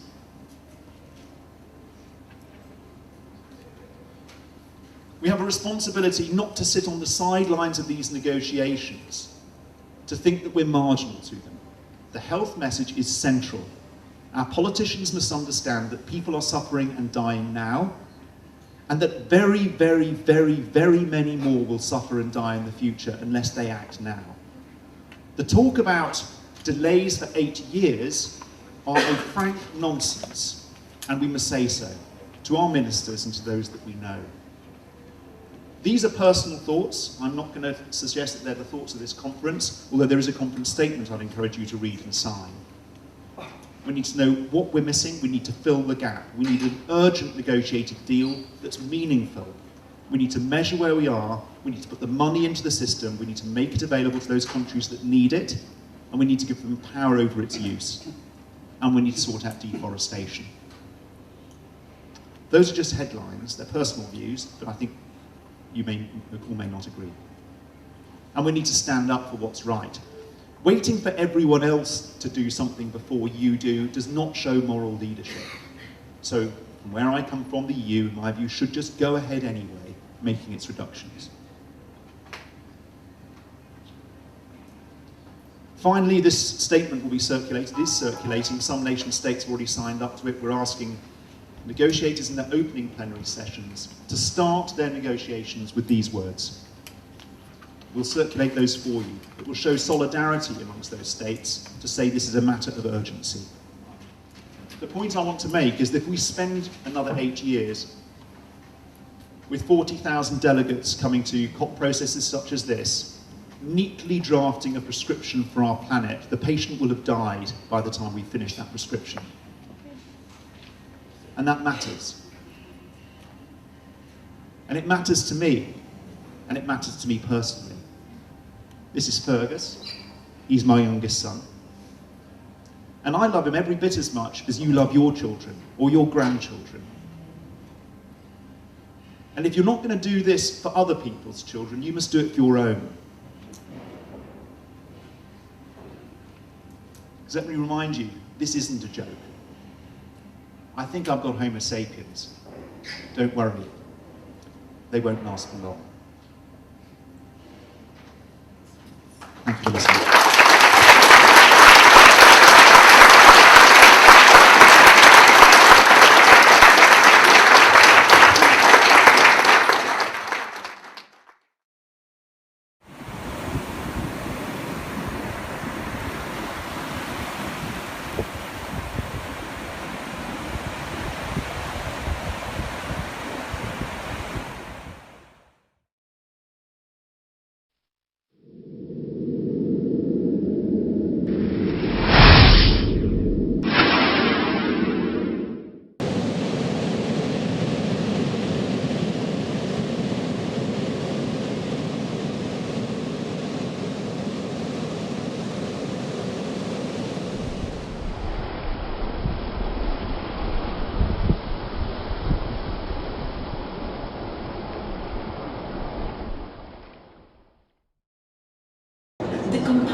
actually successfully raised the voice of alarm in policy.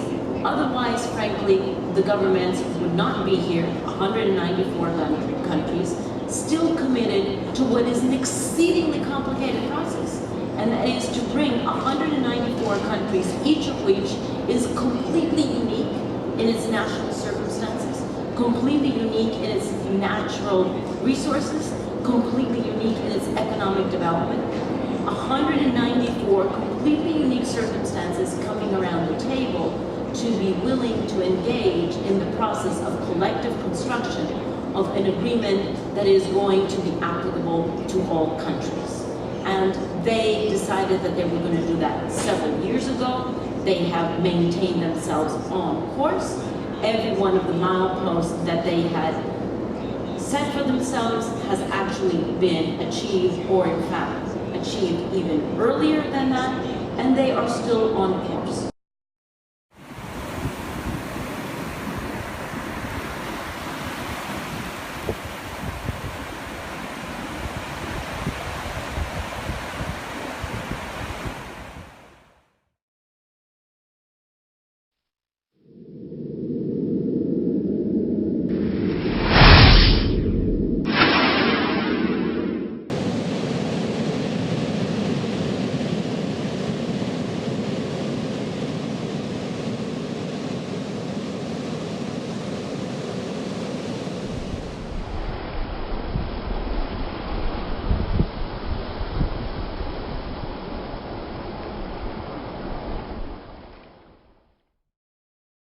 A lot of lessons that people had learned and applied before modern technology have in fact the solutions to some of the most profound problems that we have created for ourselves. And so the whole notion of using human waste to replenish through biogas, through nutrients, and through all of the things that we thought we could simply flush away with clean drinking water, and it would cease to be a problem anymore, created a new set of problems that we're having to resolve. And I was particularly impressed by Jason's insight that having leapfrogged the era of the landline in telecommunications to mobile technology and everything that means for interaction and communication, so Africa might well leapfrog the Industrial Revolution with all of the devastation that it brought in so many ways into the sustainability revolution. I thought that was a very interesting concept, because Africa has leapfrogged the era of landline communication. It never came to sub-Saharan Africa in any extensive way. And today, out of Africa, especially places like Kenya and Uganda, are coming the most extraordinary applications for education, for healthcare, and a range of other government functions that are based on mobile because the alternative is not there. And in countries where the alternative is there, often that migration to the extraordinary potential of mobile has been much slower. And equally, I think Africa will show the world that it is an entirely false dichotomy to say you can only either go for green or go for growth. It's an entirely false dichotomy to say the choice is green or growth. If you're stuck in the ways of the past, that may be a choice if you see the trajectory as a continuation of industrialization of the past. If you make the mind shift that we have to make, green becomes growth. And that is why we talk about the green economy. And that is why we talk about building a manufacturing sector based on the green economy and the needs of the future. And so I was particularly interested in that theme and spent a little bit of time last night reading the wonderful books and literature we had. I also wanted to pick up the theme that Belinda Walker raised on what do cities do. Now, it's absolutely true that in terms of Maslow's hierarchy of needs, cities provide all of the basic things that human beings cannot be expected to provide for themselves, like electricity reticulation systems, like water purification systems, like sewerage systems, like road networks and public transport. And where that stops and the responsibility of individuals begins is a major question. Is it the role of a government to provide everyone with a toilet? Is it the role of a government to provide everybody with a geyser? These are major questions that need to arise, because one has to talk about the alternative pressures on a budget and what the role of the government is and what the role of individuals and individual families and communities may be. But leaving that aside, I understand the core role of cities to be to link individuals with the national economy and to link the national economy with the global economy. And therefore cities and provinces and regions, but cities are much more important than provinces. Cities who understand the role of green and the compatibility between green and economic growth and don't see it as a contradiction are going to play a leading role in ensuring that citizens make the crucial choices that we need to make to reduce our carbon footprint, at the same time as finding ways in which, and pioneering ways in which, to grow the economy through green investments. And I'm delighted to say that Cape Town has visionary political leaders and visionary officials who understand precisely what we're talking about when we talk about the green economy, and they understand how to make green integral to growth. Because our number one priority in this province and in South Africa has to be growth and jobs.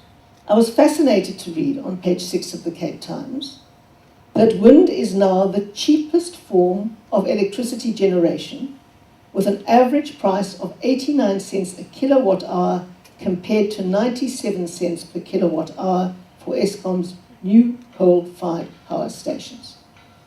And this comes from Mr. Roger Price, who is the Chief Executive Officer of WindLab, an international wind energy company that is investing in wind energy in South Africa. And he says it's a false comparison to compare the cost of generating wind energy with the old coal-fired power plants, because their capital costs have been paid off. He said what you need to do is add the new ones, like Medupi and Kusile, and then average that out and see just how expensive it is. And in the context of Eskom's recent announcement that they're going to increase the price of electricity 16% per year, I think it was for 3 or 4 years, 5 years, I didn't want to say make things sound worse than they actually are. This particular gentleman, Mr. Price, who has a very fortuitous name, Mr. Price said the cost of wind energy is far more competitive and increasingly becoming so. And he says it won't be long before we can have wind as a base load. Then he attacks this myth that I've also heard often before, that you can't use wind as a base load for electricity because wind blows erratically. Today you would think that the wind never blows in Cape Town. Yesterday you could hardly stand on your feet outside. And we do know about erratic wind, but he says that's not a problem because the wind is always blowing somewhere in South Africa. The wind is always blowing somewhere in South Africa.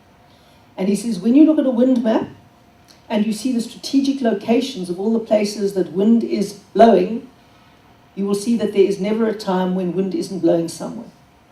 And he believes that it is enough wind to provide and to sustain 25% of the grid's capacity without any strain. So he says it's a complete myth to believe that wind can't be used as a baseload. We all know about our glorious sunshine, and I was amazed when I was in Germany recently. They think they've got wind, and then you try not to laugh or look patronizing. It's a tiny little breeze that lets the leaves rustle now and again. And they also think that they've got sun, and you say yes when it's not entirely overcast. But they've done amazing things with harnessing that really minute amount of natural energy. I went to a little village called Feldheim. Now, it is a small village, but they've taken themselves entirely off the electricity grid. The entire base load of that town is powered by wind turbines and by solar energy, of which they have a huge lot less than we do in any of those areas. So I thought this was a fascinating article. And I think much sooner than any of us expect, we will find that green energies are highly competitive. And that is why we have to make sure that they can compete from here. And that is why the role of Cape Town is to ensure that we are ready, preemptively ready for that. And that is why Cape Town is looking at a green hub and a green industrial hub around the entire area of Atlantis, running up in the new industrial development zone around Saldanha, so that we can be at the forefront of manufacturing the technology required to harvest green energy sources and in generating them and in reticulating them. And Alderman Walker has a very crucial role to play in that, because Alderman Walker is the MACO member for Economic, Developmental and Environmental Planning. And you will see that for the very first time, Cape Town has understood that you can't have separate planning lines for the environment, for development, and for economic growth. They have to come together. Otherwise, you end up with an unresolvable tension between them, between the developers and the environmentalists. And I must say that there is always that tension, but we have to understand that unless development happens, we won't have jobs, and unless development is environmentally sustainable, we will undermine what we think is progress, and we will create more problems than we resolve. So all of those things have to come together. But every planner in this room knows how frustrated I get by the obstacles that I believe that planning often puts in the way of progress. And it doesn't help knowing all the things that we know if we can't act on them and can't get ahead of the wave. We know that we have the very best potential sources of wind, sun, and wave energy in the world. We've got what I call the oil wells of the green economy, right here. We've got abundant natural gas, which is much more environmentally friendly, and it's offshore, it's not under the Karoo, so let's not start a big fight about that. It's offshore, and we can use enormous amounts of that and get a much bigger component of that into our base load. But if we're going to do that, we've got to see that that's necessary. We've got to release the land, we've got to get it zoned properly, we've got to make the environment attractive to investors, we've got to make them think that we want them because we do, and we have to remove every single bit of red tape that we possibly can to make that possible. And every planner must understand that they have a nice, comfortable job, but when they sit behind their desk, they've got to think of the hundreds of jobs that become possible with green development and make it happen.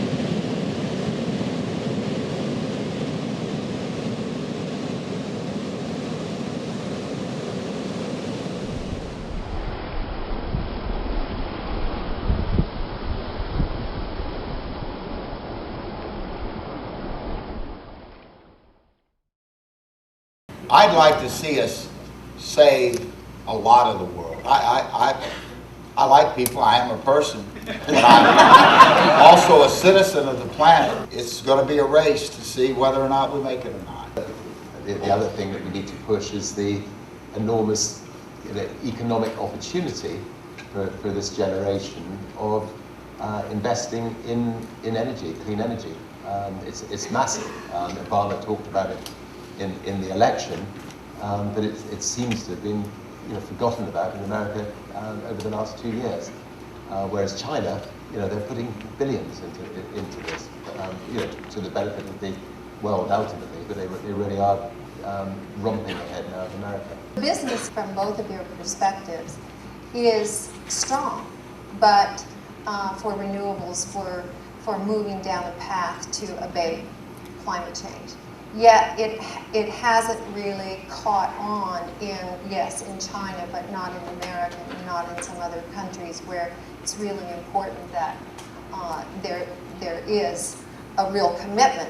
The reason I'm here is to try and encourage everybody that wants to do something about it while there's still time to do that. And I'm doing everything I can. If they don't listen to the business community, it's up to the business community to just get on and do the job. And the reason we set up the Carbon War Room was that we just decided we couldn't afford to wait for governments to make their decisions. Let's set up a war room of business leaders run by entrepreneurs. Let's take the 25 sectors that are the biggest polluters of carbon, and let's work with those sectors, shipping, aviation, IT industry, cities, and let's work with each of those and try to get 17 gigaton of carbon out of those 25 sectors. And let's try to do it in a way that don't hurt those industries, but do it in an imaginative way that actually maybe save those industries money. And we found, over the last year, the Carbon War Room's really gaining traction, and I think that if given time and given a bit of help from governments with their taxation policies, we can get on top of the problem.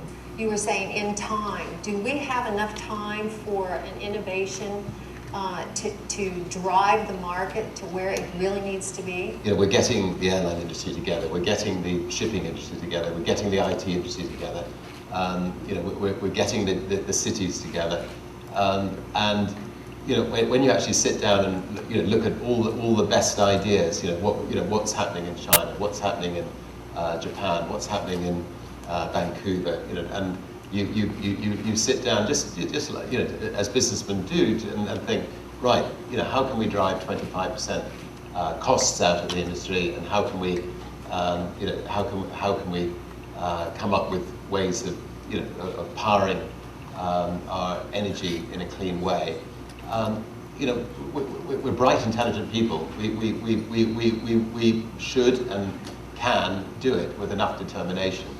And if we can have governments help a little bit by, very simplistically, do not tax clean fuels, tax dirty fuels, as clean fuels start getting 1% of the market, put 1% tax on dirty fuels. When clean fuels got 3% of the market, put a 3% tax extra on dirty fuels and so on, just to make the differential and encourage people to go for clean fuels. And then once clean fuels has got 50% of the market, well, the problem's solved, and you can start taxing clean fuels. And everybody's a winner. And it just seems like a blindingly obvious thing for them to do down the road there. Let's hope they do that, because that will help industry play their part in getting this problem solved. Society bears the cost of carbon rather than the polluters, and that's basically wrong. 100 years ago there was an excuse for that, but there isn't today, because we know so much more. We have so much more information, and I agree. Richard's approach is a good one as far as taxes are concerned. We really need to have the financial incentives for clean renewable energy, not for what we don't want, which is coal and oil, for lots of different reasons, pollution being the main one, but particularly in the United States, it's a national security issue, being so dependent on oil. And the world is a dangerous place right now. Ted, you have a large solar plant. Well, we're really excited about it. We created a partnership with the Southern Company, which is the largest electric utility in the South, and either the first or second largest user of coal. But we've gotten, I've experimented with seeing, get on the inside and work with them rather than oppose them on everything. And we, they own 90% of it, we own 10% of a $100 million electric, solar electric facility that we've already made a deal for transmission with the local electrical co-op in New Mexico. And they also, the co-op also bought all of our power for the next 30 years, and we're turning it on right now. It only took a year to build it, and it will have it hasn't, nobody's been killed doing it. It was, which is an important thing if you're a miner. There was nobody went underground. It's all on the surface of the desert. So we're really looking forward to it, and it will. It's gonna service 9,000 homes that will quit using coal generated electricity. You can make money in clean energy. I mean, there's good money to be made. So, you know, we just need, you know, thousands of young people to go into trying to, you know, into the energy sector, and you know, that should get a lot of people off the dole, hopefully. Clean energy is the business of the future now. That's where the greatest opportunities will be. The Southern Company was named one of the top dirty dozen in the United States. I have to ask you this. Do you think you're being greenwashed? You're being used for greenwash? I think they're absolutely sincere. I'm too smart for that. I started. Everybody greenwashes you a little bit. This room is full of greenwashers. And I'm proud to be one of them. There's nothing wrong with making a profit when you do well, as long as you declare that that's what you're trying to do, make a profit. I've got for-profits and not-for-profits, and I have some for-profits that have turned out to be not-for-profits. I've got a few of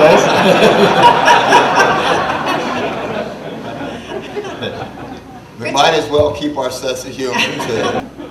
Richard, tell us about $25 million Earth Challenge Prize, and what kind of technologies have shown up in that challenge?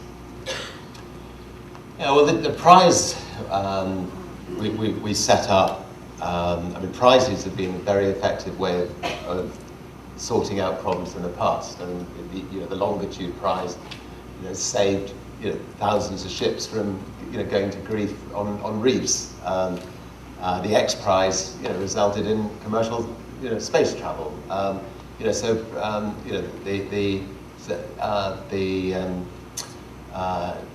Daily Mail put up a prize for the first plane to cross solo across the Atlantic and so on.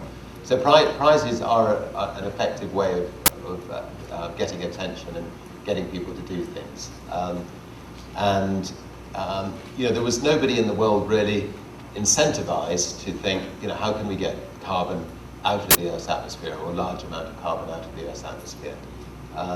So we put up a $25 million prize to get engineers, technicians, scientists to start thinking, is there a clever way of actually extracting carbon out of the Earth's atmosphere? Hopefully somebody will win the prize, because obviously if somebody wins that prize, we could literally in the future regulate the Earth's temperature. We could when the Earth's getting a bit too hot, we could take some carbon out, and the reverse. So we could actually keep the Earth's temperature around about the same temperature it is today, which is obviously generally acknowledged as a pretty good temperature. Depending on where you live. If you live in Canada, you might want to put a bit more.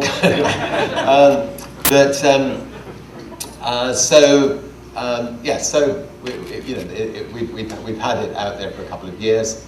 We've had about 4,000 submissions. We haven't had any slam dunk winner, but there are a lot of great projects that have come in, and it could be that a combination of those projects might help resolve the problem. So a lot of people have come forward with biochar as a way of dealing with the problem. I think most people in this room know about biochar, but very simplistically, you put a biochar machine in every farm. You turn the waste product into charcoal. You plough that charcoal back into the fields. It's good for water retention, good for the fields. But if every farmer did it around the world, which is a big ask, almost all the liquid fuels, all the carbon from liquid fuels globally would be put back into the earth for hundreds of years. So anyway, it's just getting people to think out of the box, think of ideas like that to see whether there can be another way of approaching this problem. What motivated you to really take on climate change? Was it an experience? Was it?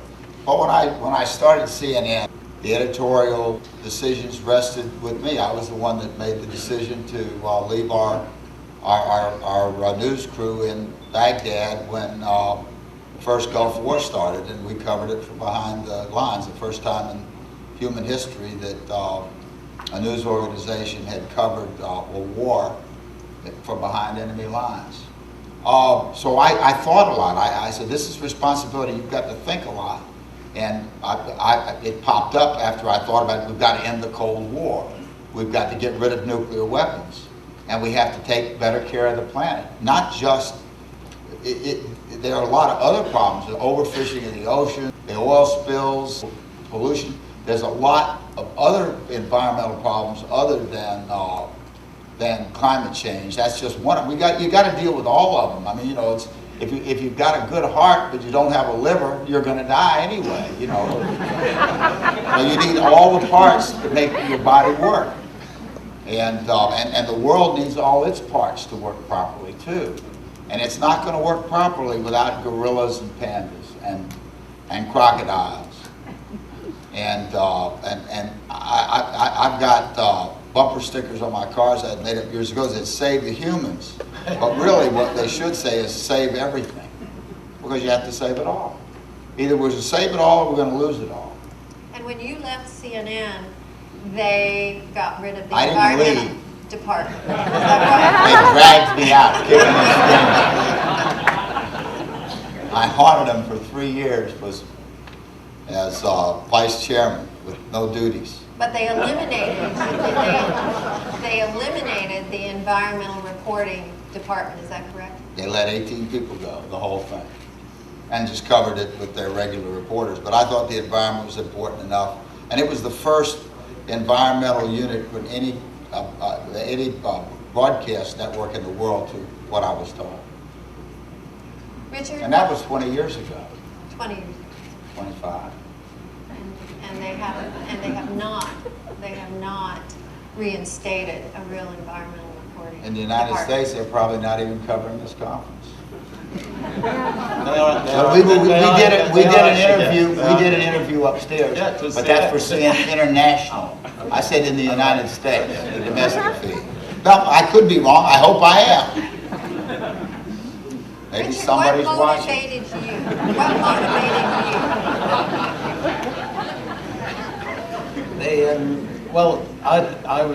I'd read The Skeptical Environmentalist, and it was quite convenient because I'd owned an airline, and so I thought I didn't really have to do much because it didn't, his book indicated that we didn't have a problem. And then I was minding my own business, and one day there was a bang on my front door. Went and opened the door, and Al Gore was standing at the front door. And he came in and he gave me a 1.5-hour lecture, which later became a film. And basically said, look, you're relatively well known around the world, and you're a business leader, and we need a business leader champion out there who can hopefully rope in other business leaders. And he tells a very compelling story. And then, after he'd left, talked to James Lovelock and Tim Flannery and a lot of other scientists, and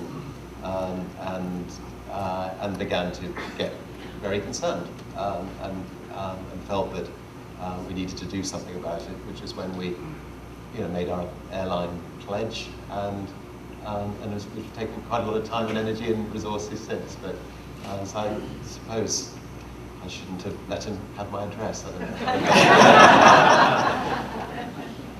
If you were standing in front of all the delegates down the road here, what advice would you give them? What counsel would you give them at this time? Screw it, just do it. I mean, for God's sake, just get off your asses and just get on with it. It's just, it is ridiculous. They're going to do it. They're going to do it. They'll most likely do it, when it's nearly too late. So, for God's sake, just get on and do it. Do it now. And, just let, as long as they do it fairly and equally across all industries, and on a global basis, no one's going to suffer. And it doesn't have to be very much initially, and then just and then encourage people to then go after clean energies. Ted, what would you counsel? Same thing. Let's go. Let's do it. Let's do it now before it's too late. It's going to be a race to see whether or not we make it or not. Things and start doing the smart things. That works for Time Warner too. I was on the board of directors, and I kept saying those at meetings, if you want to get the stock up, we got to, because I'd made $10 billion. I was in the process of losing it after the merger with AOL. But it was, in a way, it was really wonderful to have that experience. Because, how many people get to go down on the Titanic?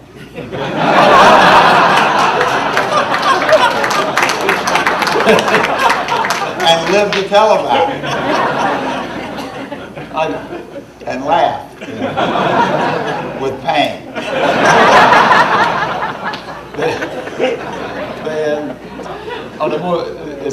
We're going to have the mother of all recessions if we don't sort out our economic, our energy policy fast. At $100 a barrel, it's going to be very painful. We're almost there.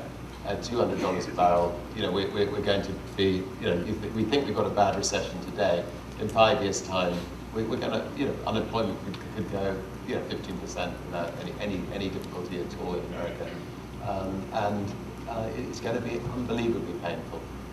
So I would tell them that's another very good reason for them to hurry up and get on with this. And if they don't hurry up, I just have 2 more questions. If they don't hurry up and get it done, can business take over and push this agenda? Oh, business has to, and we in the last couple of days we've had a lot of business leaders step forward and join the Carbon War Room as founders, and a lot of companies have come forward to say they'd love to help, and I think between us all, with enough commitment, I think we'll have to get on top of it. One of our jobs would be to try to chivvy governments along as well. So without an international framework, as Japan said, perhaps Kyoto should not be extended beyond 2012. If that were to really happen, business would definitely have to step up to the plate, or we are... Business has to step up now. Everybody has to step up. If we're going to save the world, we're going to have to step up now. And this room is full of people that have stepped up. They've come all the way over here, like we did, at our own expense, and they want to do something.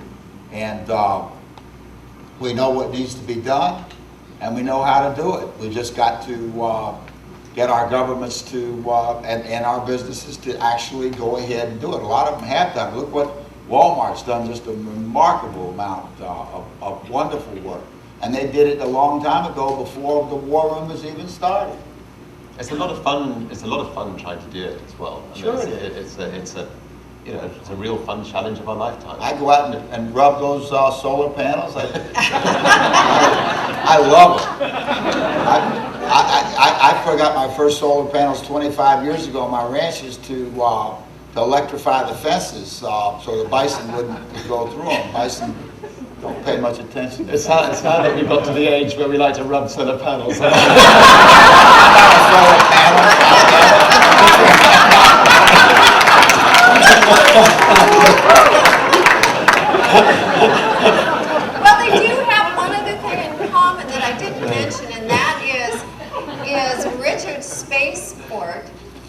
where he's going to be, I guess pretty soon here in the next couple of years,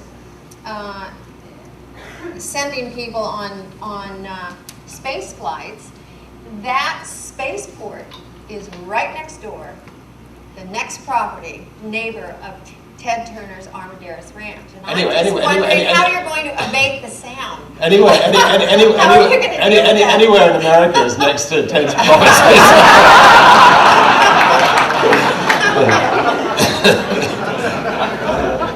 So how are you two, now that we've got you here together, this is the first time you've really had a conversation, how can you two work together in the future on this agenda? I mean, something really tangible.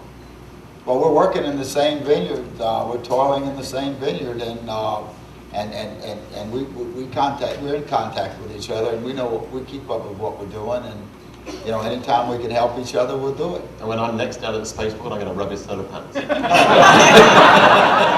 you very much, Ted Turner and Richard Grant. Thank you.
It's very important that for the global public, the issue of acting on climate change, on sustainable development, is not always portrayed as preventing people from doing something.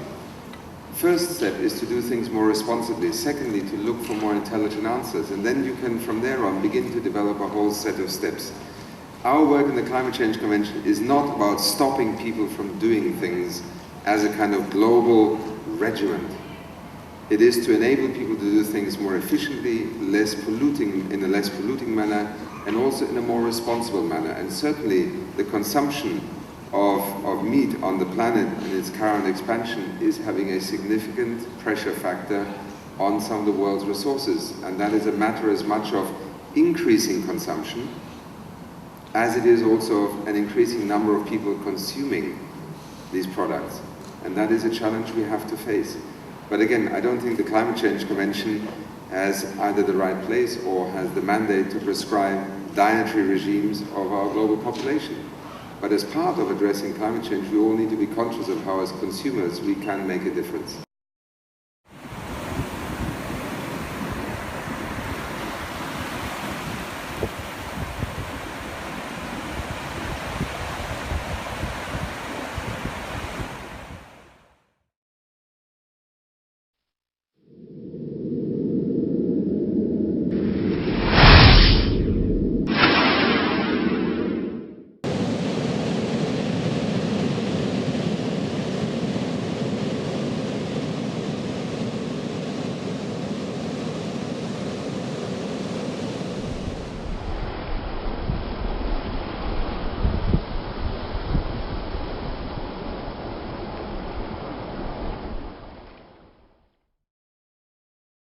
This meeting in Lima, so wonderfully hosted by the government of Peru, is already historic. We are privileged to be in this city at a time when the groundwork is being laid for a successful agreement in Paris 1 year from this week. And as I mentioned earlier, the historic handshake and historic agreement between the President of China and the President of the United States has had an electrifying impact on on the world's efforts to solve the climate crisis. I myself am extremely optimistic, and all the more so listening to Minister Xi this morning. And I hope that my colleagues in the United States will read a translation of your remarks on the inadequacies of GDP, because it does not measure some of the most important economic realities that we have to deal with. GDP does not measure the depletion of natural resources. It does not measure the production of pollution. The economists refer to negative externalities. This is the kind of phrase that induces sleep, but it actually hides a very important reality. GDP also does not measure positive externalities, and partly as a result, we have chronic underinvestment in education and healthcare and community services and family services, and it does not measure the distribution of net worth and income. And again, that is part of the reason we have a crisis of inequality growing in the world, in the United States, in China, in the European Union, in Peru, in almost every country in the world.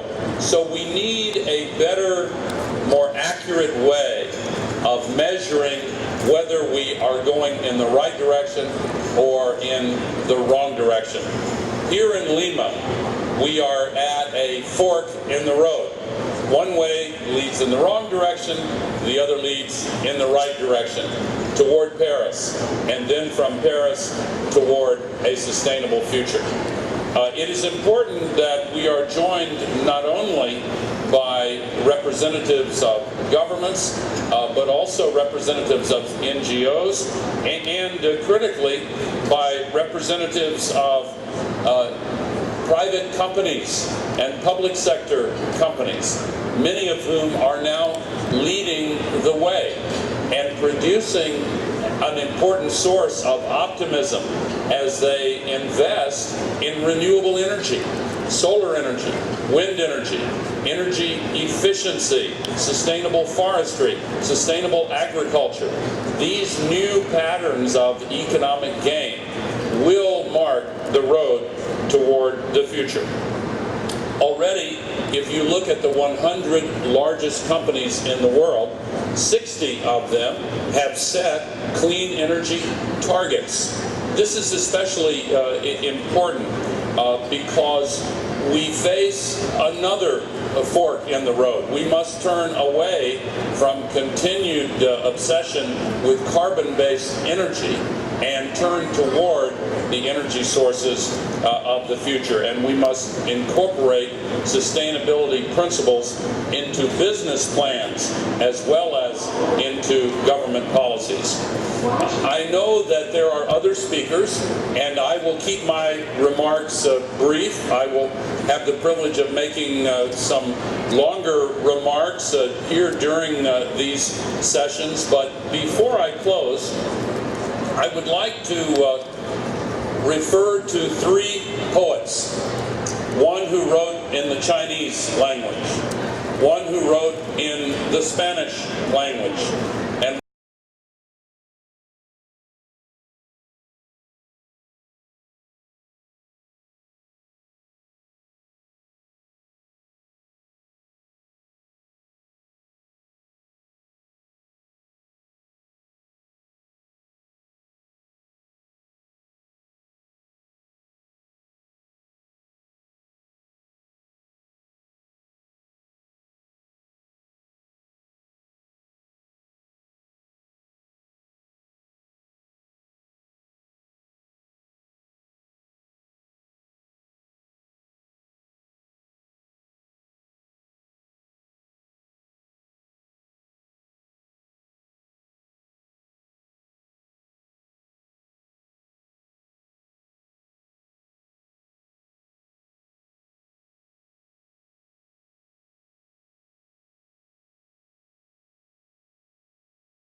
before 1964, all farmers owned their mineral rights on their farms.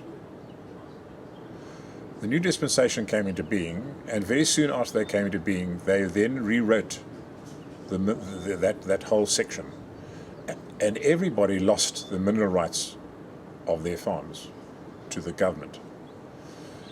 And this caused a lot of consternation, because there were people, for instance, who had been doing very simple things like clay mining to make bricks and had brick fields. And now they had to apply for a permit to mine the clay on their farm that they had been mining for generations. They took this matter to the Constitutional Court and as a case, and the Constitutional Court ruled in favor of the government, because it's a matter of ownership and custodianship. And what the government had done was that they were the custodians of the mineral rights, not the owners of the mineral rights. And there's a very subtle difference between custodian and ownership. And the Constitutional Court ruled that the government has quite legally taken the custodian, they are custodians of the mineral rights on behalf of the people. So that's how they got away with it, and that was it. What happened now, that time goes by, and of course there's been the issue of land, land restitution, returning it to the various peoples who feel they were robbed of their land, and so on and so forth. And this has just died. It's a willing buyer, willing seller, whatever the case may be. They've just never had enough money, and there are hundreds, if not thousands, of cases pending some sort of decision at court level. In the meanwhile, they basically cut and pasted the regulations from the mineral rights to what the farm did as the farming activity. And the last day for public comment on this was the 30th of May. After that, the public couldn't comment anymore. And the bill was sitting at the point, apparently now it's gone past public participation. I think it's gone past even, and there's no agricultural union that actually has, that I know of, that has raised about this. So what the government has done is they said, we are going to be the custodians of the activity on that farm. So if you are a maize farmer, that's what your farm does. Right, so now along comes this issue of the change of weather because of global warming or whatever reason you want to put to it, and the marginal farms on the outer edges of shall we say, the maize belt. They were always a little bit prone to being non-profitable. If in the years with good rains, they would be very profitable. In the years of sparse rains, they barely made the grade. But balancing the good years against the bad years, they managed. But as the weather patterns are changing, so less farms are actually on the borders or on the periphery are able to survive.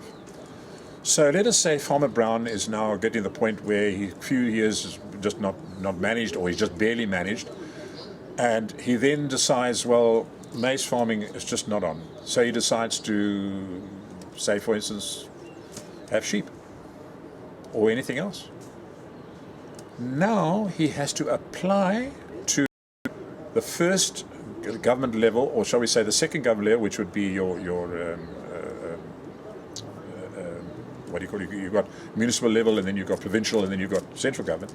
He has to go to provincial level and apply to change his farming method or his farming activity from maize to sheep.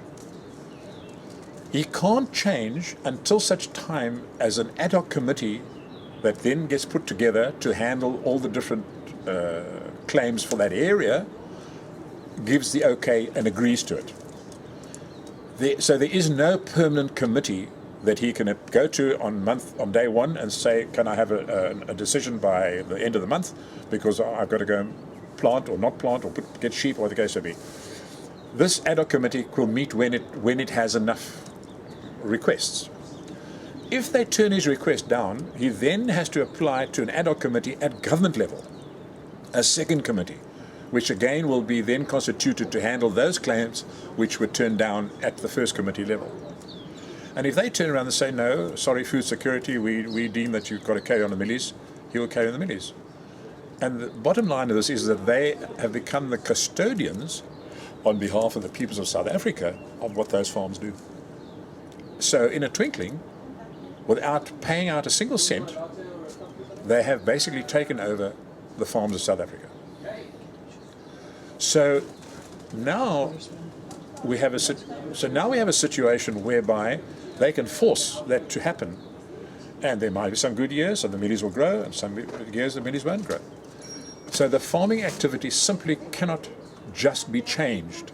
It has to go through a process of application.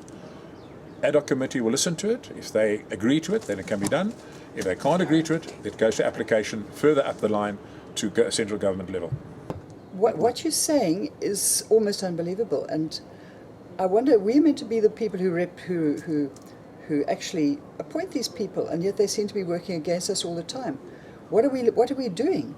Well, at this point, I haven't been able to find out what you do about it. But the person who did the drafting of the bill, this new bill, is apparently exactly the same person that drafted the regulations for the original loss of mineral rights.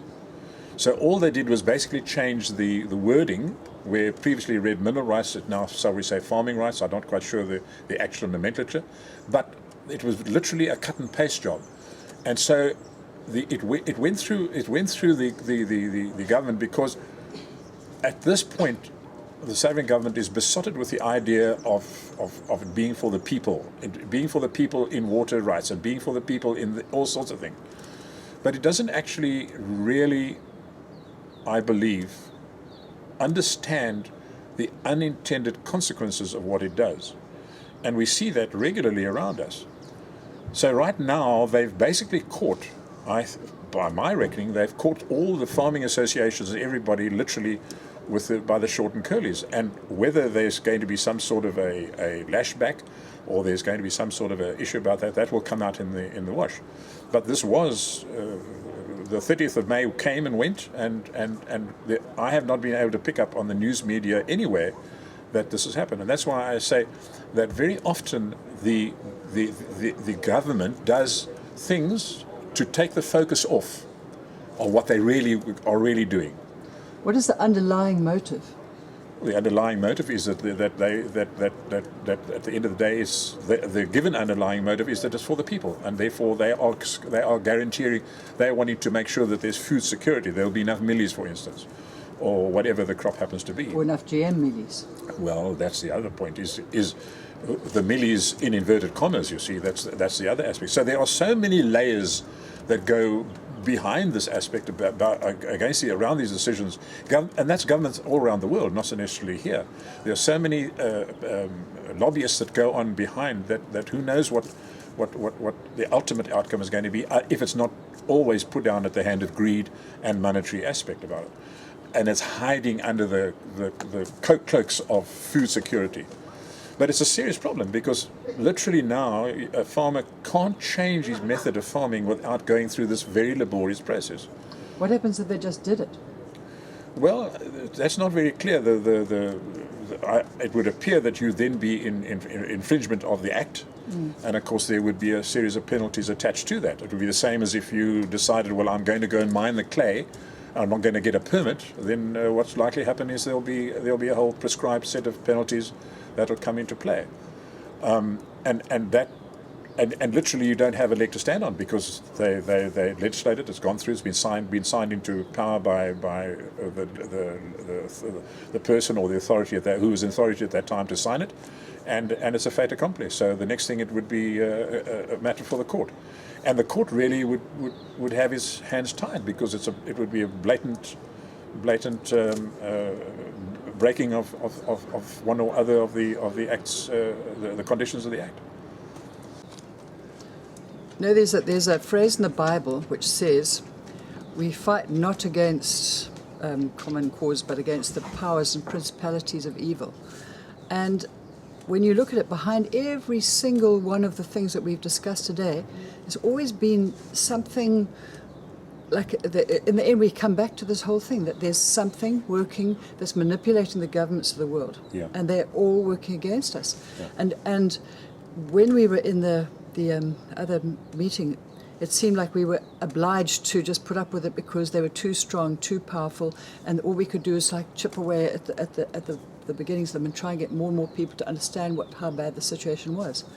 But it just seems, in a way that they can only do it if we comply. Those farmers with those land. Yeah. I mean, if all of them just said, tough luck, what are you going to do? If every single farmer, they cannot go and grab every single farmer, who's going to eat what? They won't be able to do anything. I think we're getting to a stage now where we have to actually start working as much of a unit as the people who want to have a future, as those baddie people do, who are working against us, who are keeping us, who are dumbing us down, who are keeping our attention fixed over here with Cecil John Rose, as you spoke. Yeah. And in the meantime, they're passing laws that are actually negative to us. We have got to start thinking in a way where we are smarting them. And we've got by far the biggest group of people on our side with brains. I mean, there's very little brains in most governments, but a lot of them, it's just being, a lot of the other so-called government are people who are being manipulated by the main people. They have to vote along with them. They're not allowed to just sidestep. So my thinking is, and I want to ask you if you think this has a possibility. What happens if we were to trust that if we are working on the power of good, and we really are working the power of good of people, where the government talks about it, they're really just utilizing that as their so-called excuse.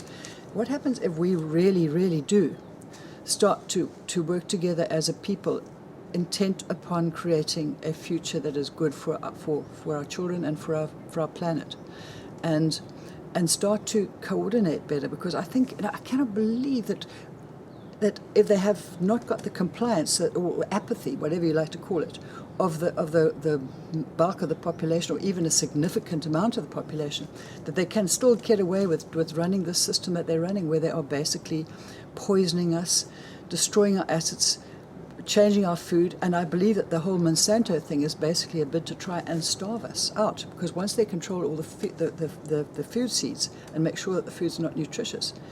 And some people say that some of the additives are actually ones that are done to control us. Like even the chlorine in the water, they say, has got some kind of factor like that.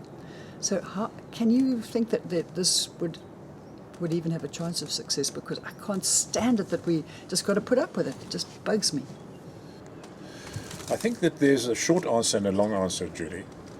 The short answer is that we have to put up for it for the time being. We don't have to put up for it in the long term. And by putting up in the short term doesn't mean that it's acceptable. However, what it does, it galvanizes one into really stretching the research aspect about it. So when one watches the news, we should all watch the news with 4 pairs of eyes. We want to watch the news as we are seeing it, as it has been presented, and we want to use another pair of eyes, look behind the scene if possible. So why are they doing that? What is the rationale behind that? Is there a hidden agenda? And inevitably, somewhere along the line, there is a hidden agenda. And sometimes the hidden agenda may not be actually hidden. It might just be a set of circumstances that create the focus of the media being taken to a point, and meanwhile there's something being going on all along. I mean, this bill that was put out must have been put into the public domain, or put into the domain and to be operated long before the statute was put down. So it's difficult to say, well, they did that because of that. But there are an unending series of misfocuses that are being done. And one begins to believe that this is actually some sort of a continuous plot, that there's a department somewhere on the 19th floor where the lift doesn't stop, which plans this all the time. And that's perhaps the easy way to think about it. So therefore we say, well, let's outthink this, let us outsmart this, and say, well, just it's happening, but disregard it, and rather go for the aspects that are very important. At the simultaneous time, there was a meeting, I think, in Lusaka about the taking over of all the seeds or the production seeds in Africa. Now, Africa has sustained itself through goodness knows how many hundreds of years because it has had a huge diversity of seeds. The DNA, for instance, was that I would give you my seeds, or I'd keep some seeds for next year. So this really is an anathema to the seed companies. They want you to buy their seeds, and they want you to control that cost of the seed, number one. And number two, if the seed is only of a certain fertility, they don't want the seed to last ad infinitum. So they kind of might, or I don't know quite what you'd say, but it might be almost like a broken seed. It's not as fertile as it might be as a heritage seed. It has a very short life, which means you've got to go and buy from them again. Okay. So the bigger companies are taking the seed matter, and this seems to be a common denominator all over the world, where these very large companies are trying to take control of and have their say about how the seeds are dispersed and whether they get modified or whether they get replaced by modified seeding, with genetically modified seeding, and so on and so forth. So this is happening across the world. It's just not here. It's all over. There are countries that are refusing to do it, obviously, and they are somewhat in the minority. But there is an assault on that all the time, and that's why, I mean, even if you started a whole complete movement of people who were just producing seeds, that in itself is a huge impact against Mr. Big seed person, who refuses, who they refuse to have it in their seed, and they have their seeds available. And there will be, no doubt, a lot of attempts to stop it, to bring in legislation to prevent it, and so on and so forth. But the heritage seed aspect in Africa is very important to Africa. And although they might hybridize a seed in a laboratory in America, doesn't mean to say that seed will actually be right for our weather conditions in certain parts of Africa. So that in itself, again, is an aspect where one has to look at the weak points on this ring and see if we can somehow emphasize those and look at handling what is happening in the seed world. So there are these kind of interventions that are happening at certain levels, and there'll be someone who will be thrown in jail for this, or there'll be moaning or grumbling about that as a political aspect about it. So this whole politicking is happening, but underneath that there's a whole complete a huge field that one can do research into and do that attacking at the vulnerable points of what would be the enemy. It depends on which side, as I said, does the government regard the people as the enemy and wants to dumb the enemy down, or is it the other way around? You know, if you have a look at all the different fields which we basically are being attacked on, you could say, genetic modified food, control of our water supplies,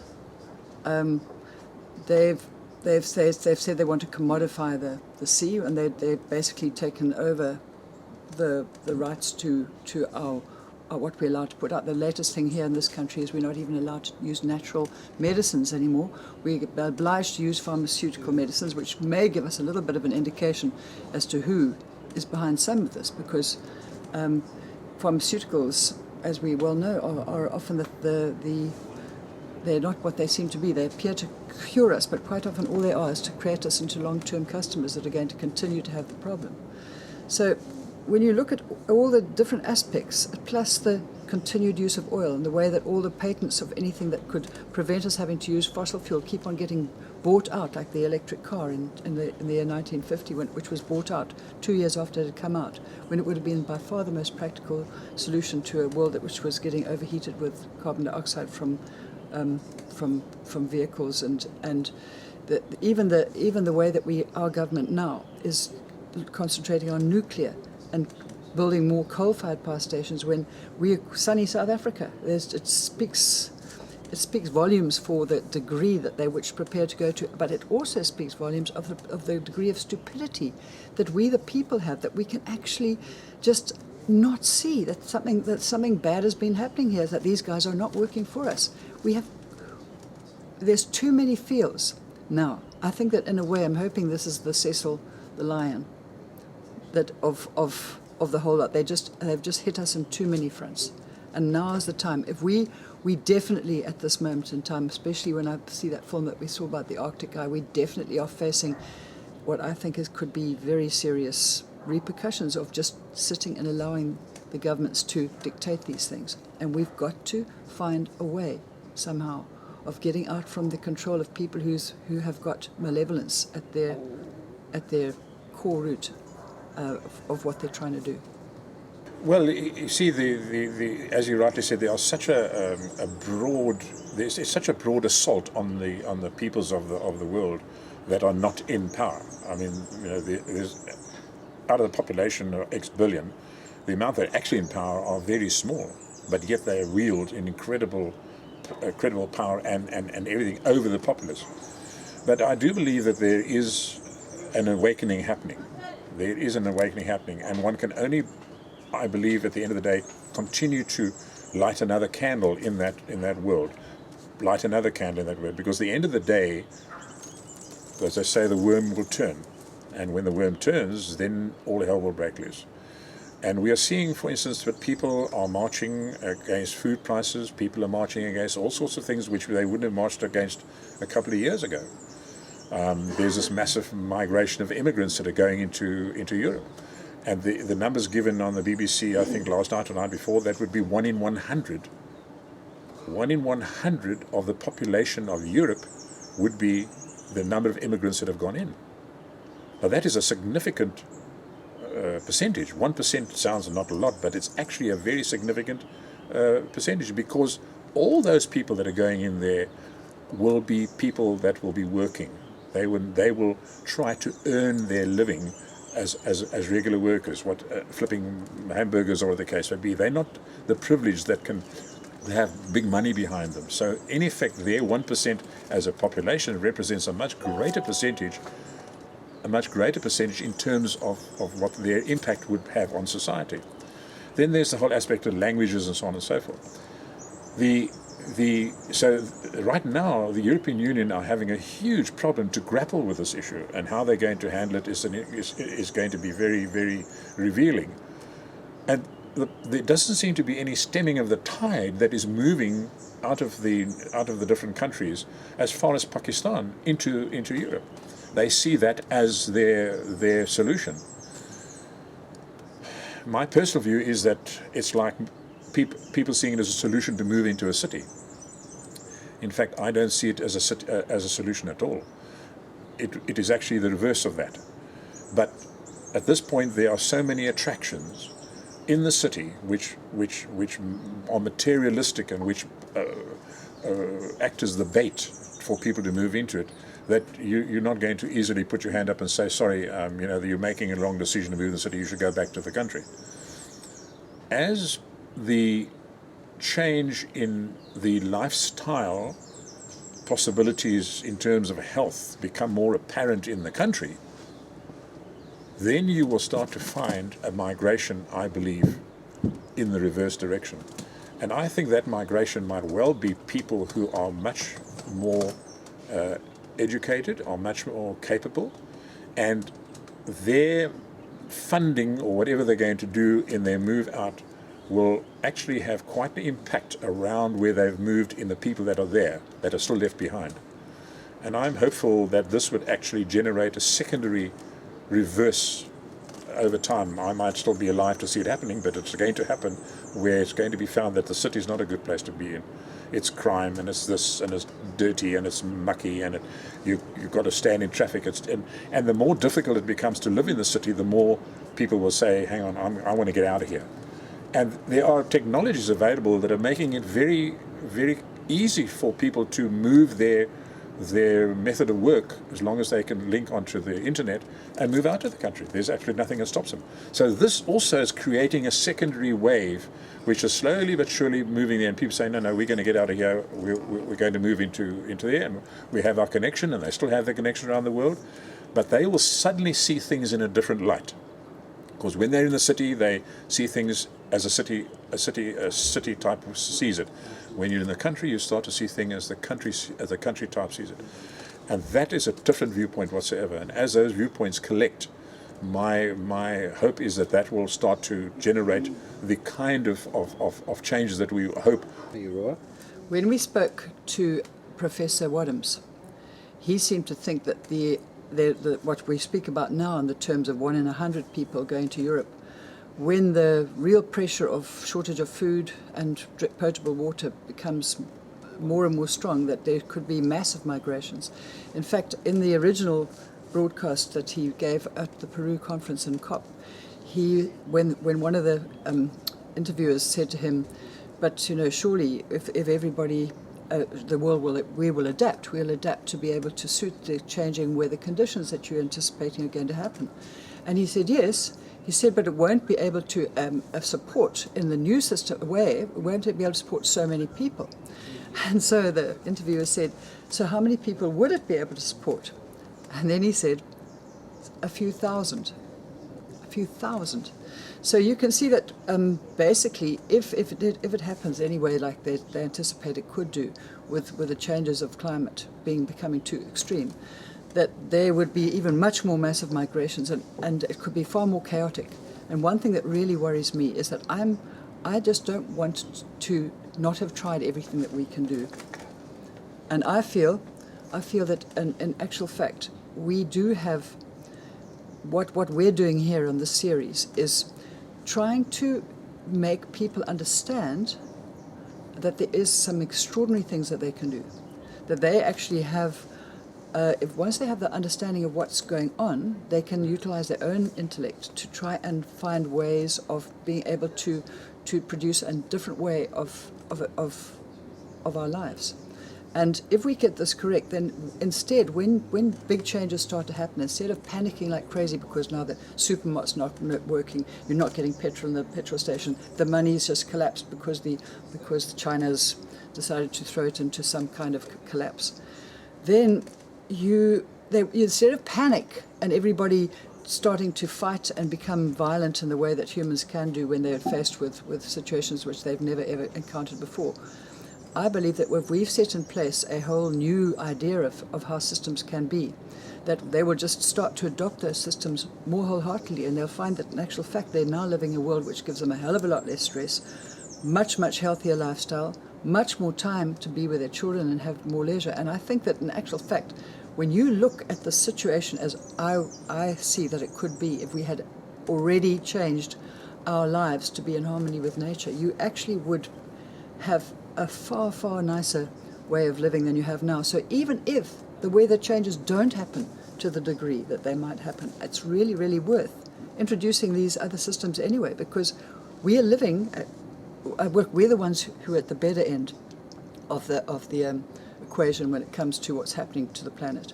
There's millions of people who are suffering in poverty and starvation, and they're at the lower end and they're already suffering. So I mean, it can only be better for them. But even for us, the situation that would in actual fact lift those people out of poverty and put them in a far different trajectory for their future also puts us in a far better position as well. And I think that what are we doing? What are we doing going along with a system which is damaging to us all? I just don't understand why we don't try something else.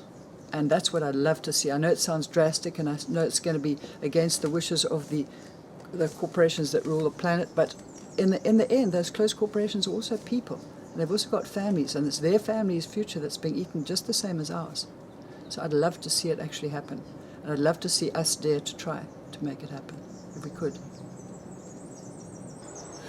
Well, Judy, you're quite right. You see, one of the aspects I think that worries people is that they live in their homes or their flats, and they view two worlds.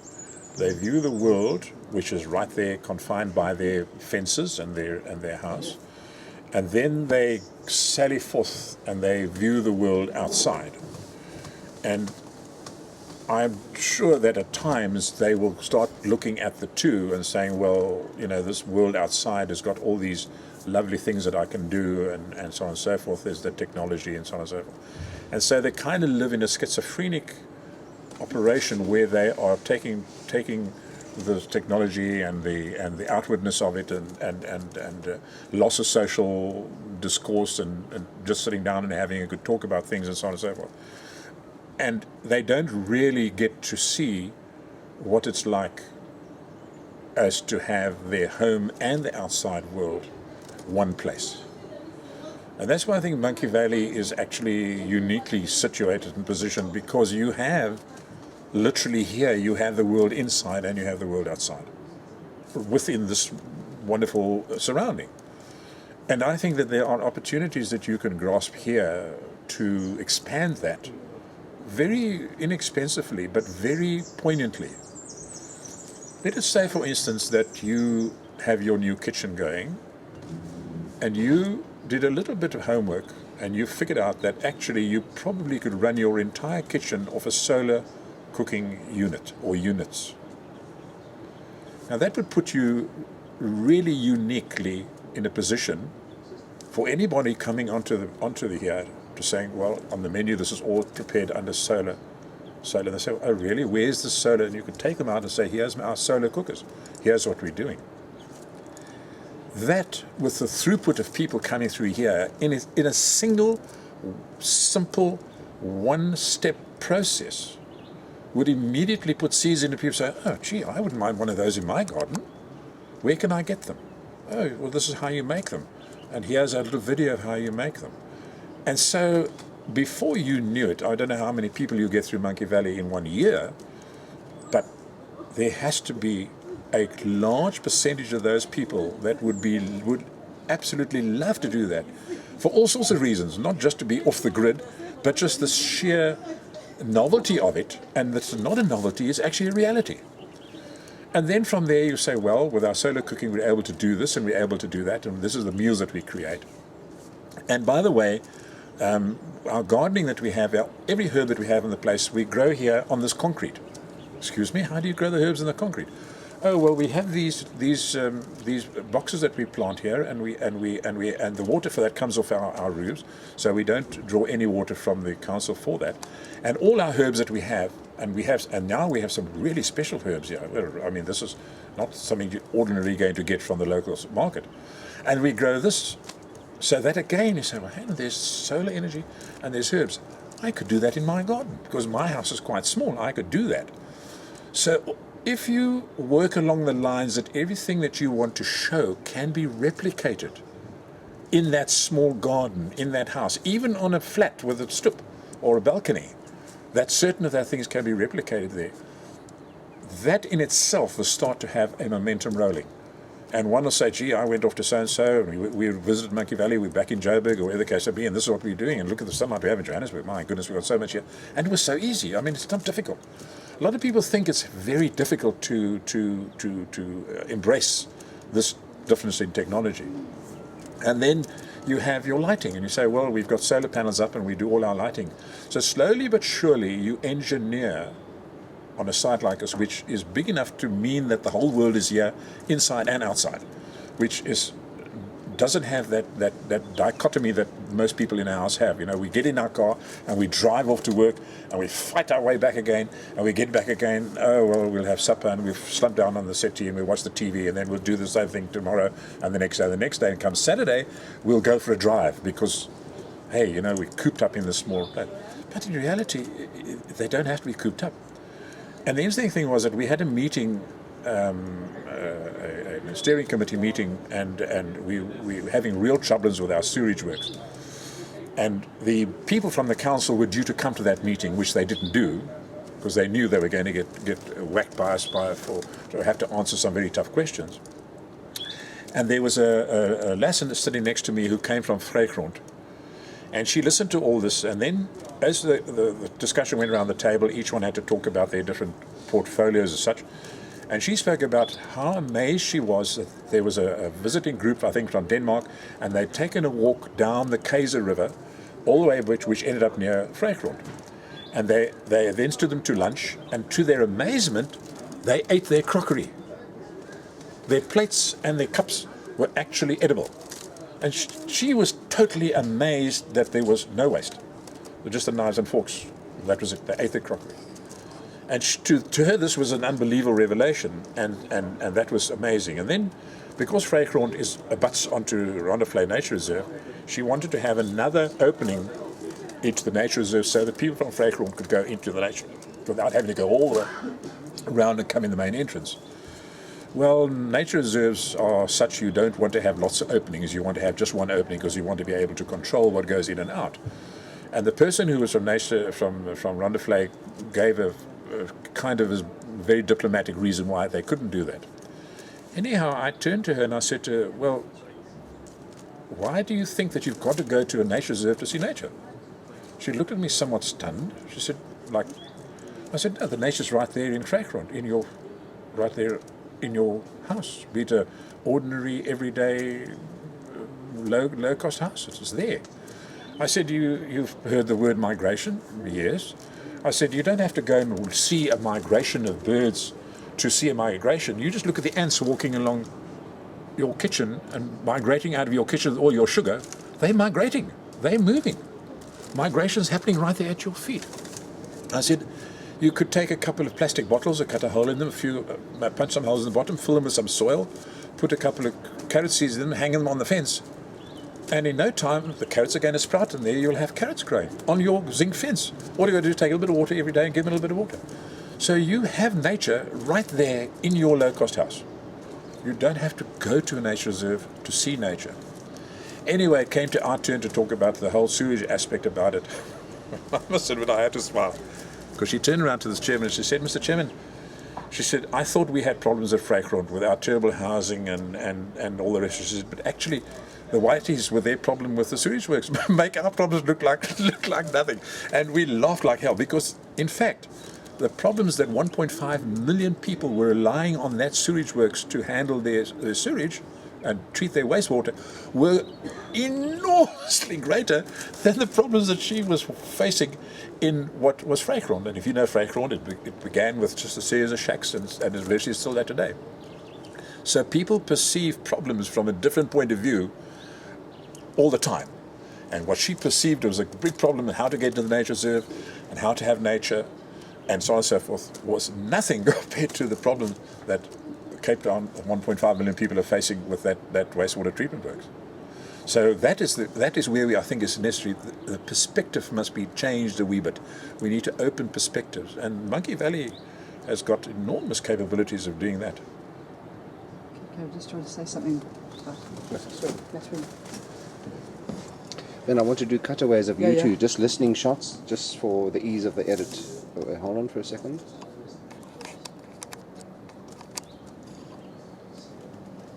Okay, we're rolling. Actually, Roger, I must just tell you, now that you're speaking now, you sort of make me remember the night that I heard about the China crash, and the way that it was told me was that it would be very quick, that the whole financial system would collapse, and of course nobody knows what the impact's going to be on us. So, I mean, I've got a big responsibility with all these staff, and somehow working out how I'm going to feed everybody and my guests, if there would be still guests in a situation like that. I wasn't even sure.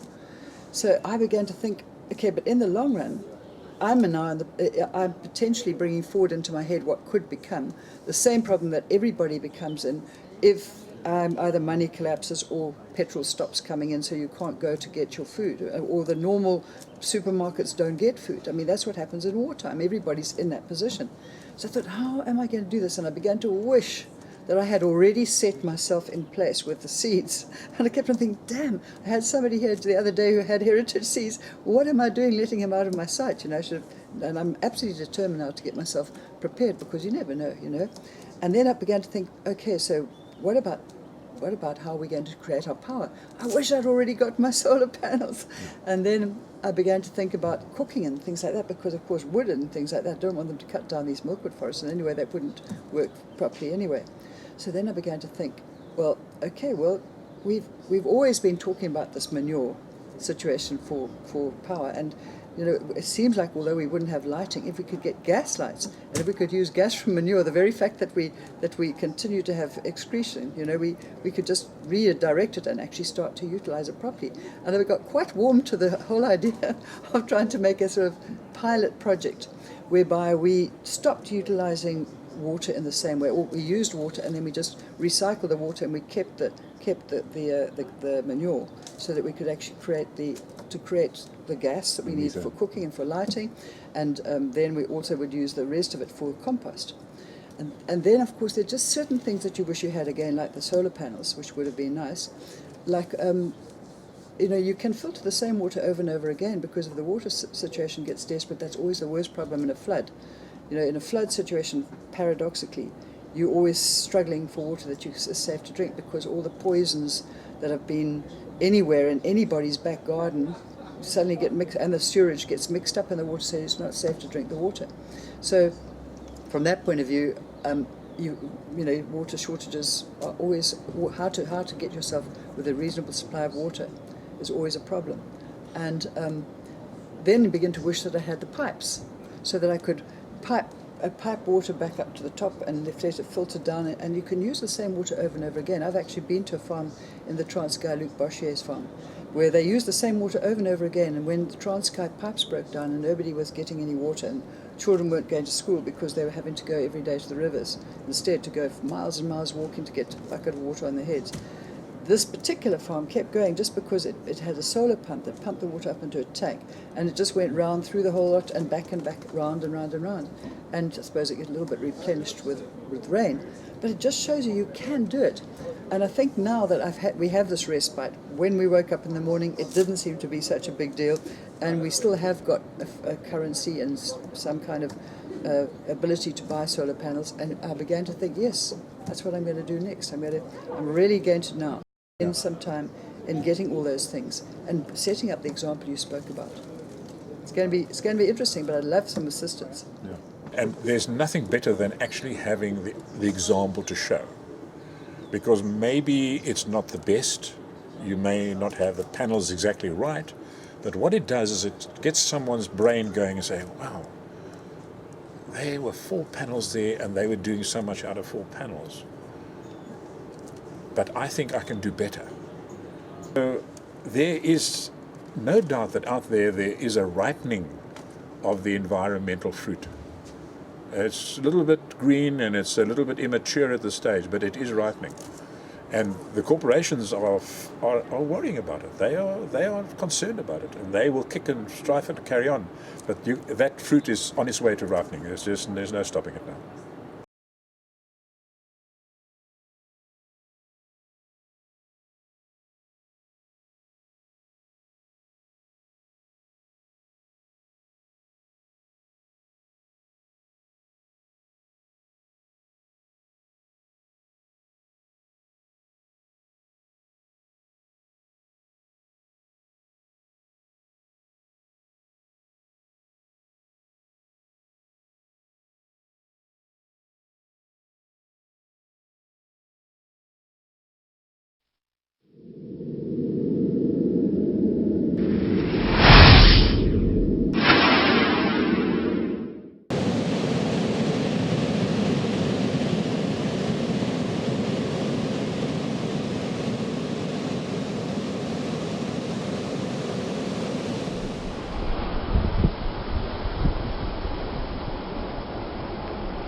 I'm the coordinator of Stop Illegal Fishing, which is the organization that has been working with issues related to illegal fishing and fisheries crime now since 2007.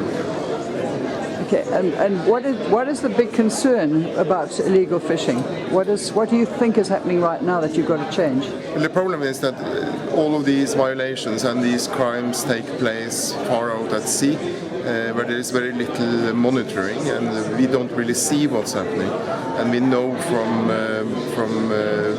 experience that there is a lot of illegal fishing and fisheries crime ongoing. and somebody has to stop it. And we're trying to encourage governments to take action to get to grip with the crimes that are happening outside their coastlines. Now, the problem is that they can't be on every boat, and if they were, if the monitors were on the boats, they could be thrown overboard or meet a terrible accident if they report it. So, have you got any other ideas of anything? If money was no object, what would you choose that would actually make the government more effective in stopping illegal Well, I think one of the big problems is that money actually is a concern. So we have to look at solutions that are feasible within budgets, but there is a lot today that can be achieved through technical monitoring, meaning satellites, communication monitoring, and intelligence analysis of what's happening in particularly high-value fisheries, where it is more, where you have more organized crime syndicates operating. Have you come across any instances where it could become that the people who are meant to be monitoring or regulating or controlling, like even in government, some of the governments, are actually the people who are in with the bad boys? Have you had that happen? Yes, actually in many cases, and some of the problems is that the agents are often chosen because they're well politically connected. So there is a link between organized crime, agents, and certain political or public people. I mean, we see that quite frequently. Yeah. And the size of the money that you're up against, do the people that you're up against from fishing have enough money to do almost anything to get? Is there, when you have that much money, can you always escape being prosecuted? I don't think you can always escape, which is why I'm still continuing to do this job. But of course, they have a lot of money. They can choose very good lawyers. They can really put money into getting off the hook. But I think we are on a movement now that we will see a change on this quite soon. Do you feel that the scope, the size of the amount of illegal fishing that's going on is potentially critical to the chances of us in the future generations having fish? Yes, I do. I mean, I think we're seeing the tip of an iceberg. I think the problem is massive, and I think the stronger measures has to be taken to get this under control. And if we don't? It will be a threat to food security. I mean, people will starve more poverty. If you is the fish, apart from fish being available as a food, if they were suddenly out of the sea, would it change anything else in the ecosystems? Yes, of course it would, because you would get a change that would change behavior. I don't know what would happen, but I mean, you would have destroyed the ecosystems. It would obviously have a massive impact on tourism and probably the environment at all overall. So it's much bigger than just illegal fishing.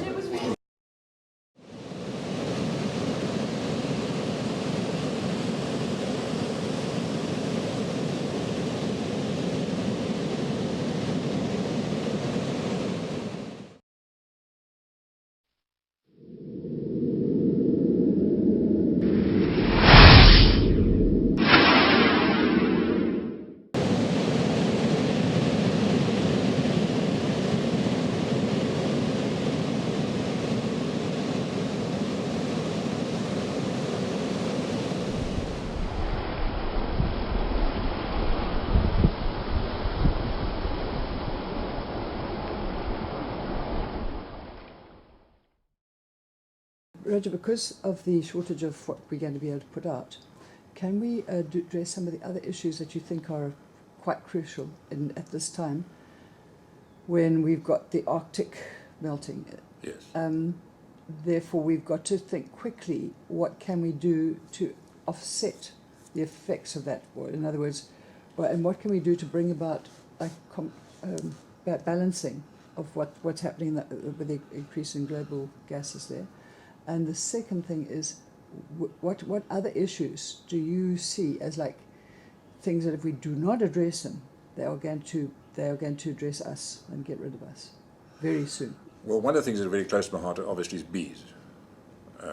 And we had a very good field day on Saturday morning, and the aspect here is now reached what I think we've reached a crossroads in terms of our bees and the pollination services for our fruit industry. And it is really a microcosm of what is happening to bees all over the world. So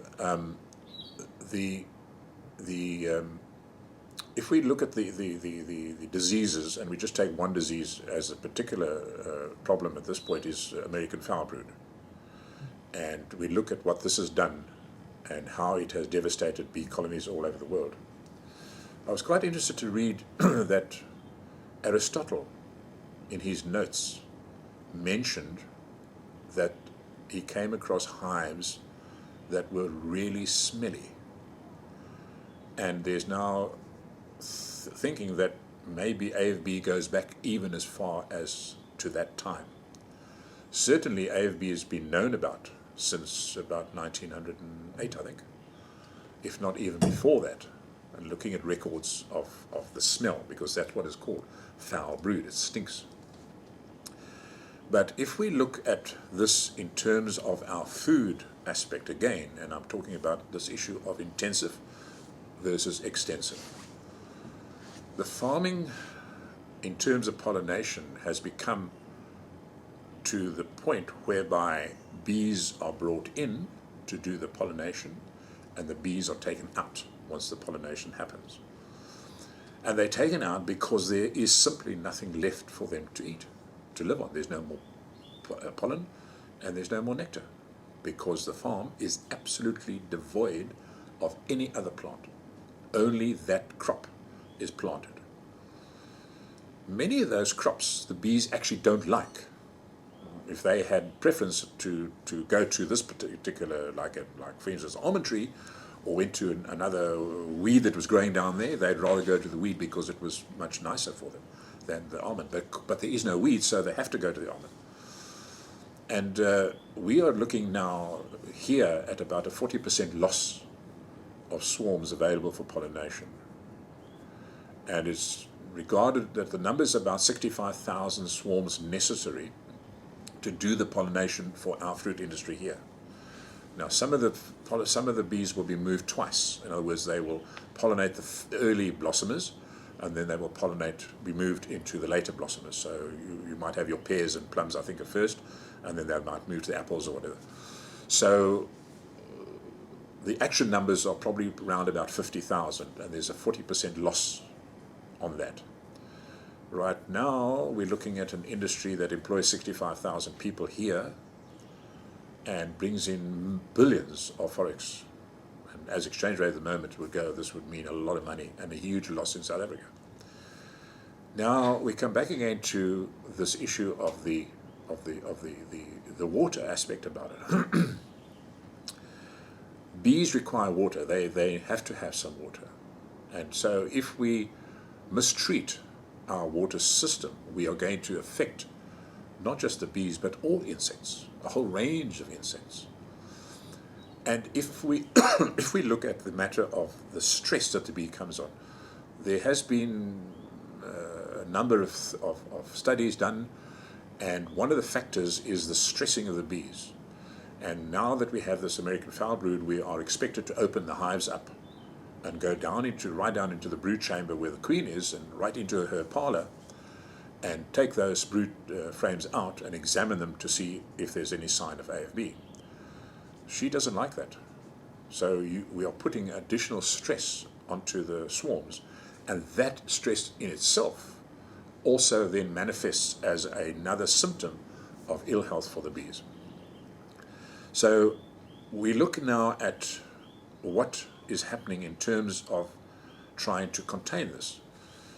And there are a number of things being done, from actually burning the entire swarm, if you find it has AFB, actually obliterating it. That is legislation in some countries. You actually completely wipe out the swarm. Other countries will allow antibiotics to be used. Can you believe that? Antibiotics, and that gets into the honey, gets into the population. So you find America, meat and poultry is riddled with antibiotics and with hormones. The problem is that that is not actually happening ahead of the problem. It's just pouring cold water on the fire, as it were. Here it's illegal, and so hopefully the beekeepers here will adhere to the legislation. The interesting thing that we spoke about at the meeting on Saturday was what I call the course resolution of the symptoms. I gave a little talk on what I regard as the lower resolution.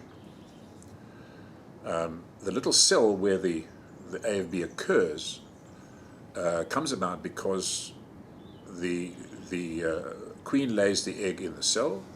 The cell is filled with some worker jelly, and because there's some AFB spores on the hairs of the nurse bee, there'll be X number of spores introduced into that worker jelly, and the larva then hatches and starts to consume that jelly.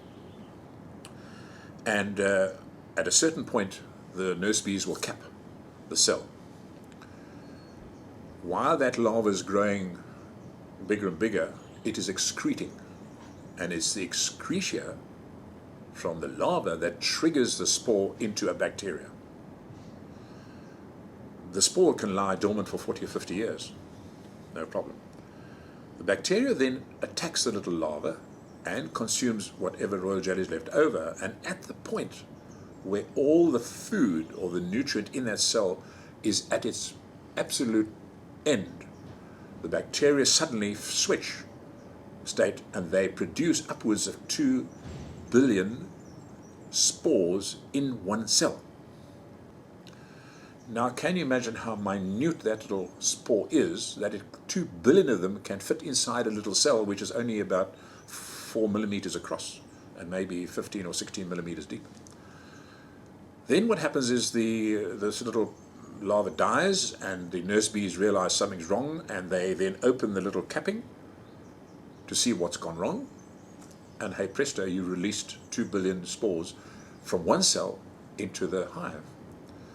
They dutifully go and clean it all out, try and remove the little dead piece of larva that's left over, making it ready for the queen to come in and lay the next egg and start the whole process again. So what happens is the hive dies out because there are there's a reduction in the number of little babies coming up and becoming adults.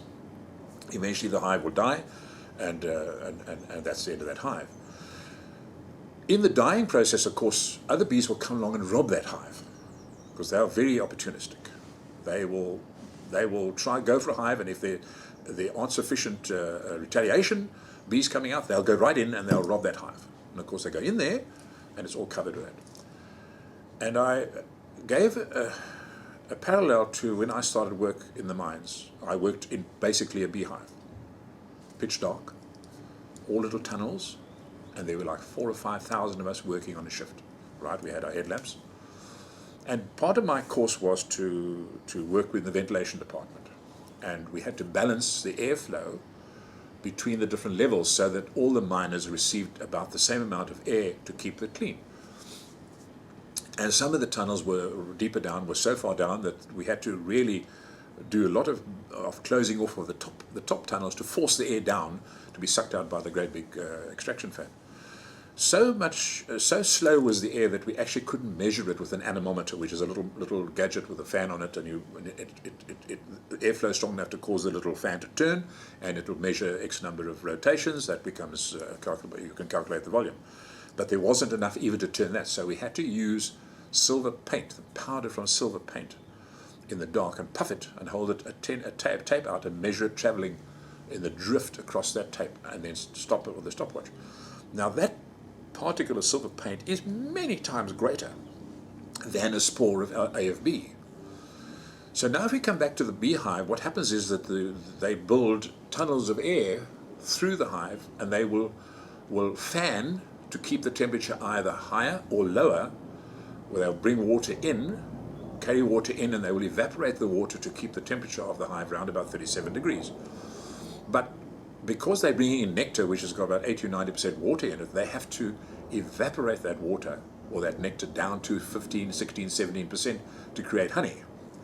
So there's a whole army of bees down there that are simply waving they're flapping their wings inside the hive to create a draft through the hive. And my hypothesis was, or my feeling was, that these spores are so minute that those bees were actually then fanning these spores through the hive and actually getting out of the hive. And therefore, it would end up in a downwind situation where those spores would be blown downwind. Now, going back to the deep ploughing situation, at the time we were deep ploughing, I think it was, at that time, downy mildew arrived. It came in on a couple of stockies, as they call them, the little vine shoots that came in from France, and that was planted. They didn't somehow do proper phyto testing on the plants, and next thing, downy mildew appeared. At that point, the farmers were weekly farmers. They farmed from Monday to Friday. Saturday and Sunday, everybody sat back and had a break. With the arrival of downy mildew, the whole farming industry changed. No more was it a 5-day-a-week farming. It was now a 7-day-a-week farming. We know with cattle and chickens and stuff, you farm 7 days a week, but as a fruit farmer or a vineyard farmer, you don't. You're only farming from Monday to Friday. If the macro weather conditions over your farm were right on Friday night, you better be out there on Saturday morning early spraying, otherwise you would lose your vineyard. And I remember one farmer I was applying to, standing and said to me, "See, Mr. Golding, have a look at that." That farmer did not go and spray on Saturday morning. And there, look, there's where the downy mildew started, and it went up, like I talked about that pH, it went up like that, and it literally swept over and consumed his vineyards. But not only it went over and hit the other farmers downwind. I think it took about 3 years for that downy mildew to move from here to all the vineyards up in Uppington on the Orange River. Now you think, either they went up there because of stockies taken up there, or they're blown up with the wind, who knows? But the downy mildew is now all over, and it's caught in the oak trees and everywhere. So nature moves things around unbelievably efficiently. So while we are concentrating on what I call the coarser resolution of bits and pieces, we need to look at the finer resolutions. And I think that's where we've lost the plot. We don't actually sit down and have a scientific body that looks down, way down at the low resolution. So come back to the Arctic issue that you mentioned. There must be some lower resolution issue way back that triggered, and then it built like a tsunami, the old chaos theory. The butterfly wing caused another stronger one, another stronger, and eventually you had an effect down in the Arctic.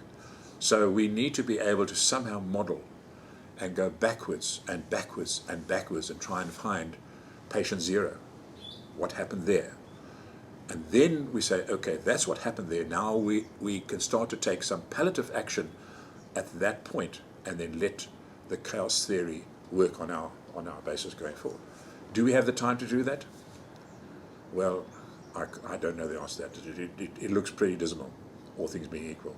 So yes, there will have to be some drastic taken. America's just decided that they're going to reduce dramatically some of their emissions, and it's already been told that it's too late, too little too late, or too much too late.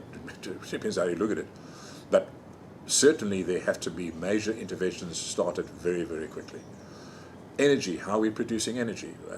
How much water are we using to just consume in energy? I mean, the world's demand for energy is absolutely unbelievable. And yet, Africa, there are large areas of Africa where people are living with hardly any energy to worry about.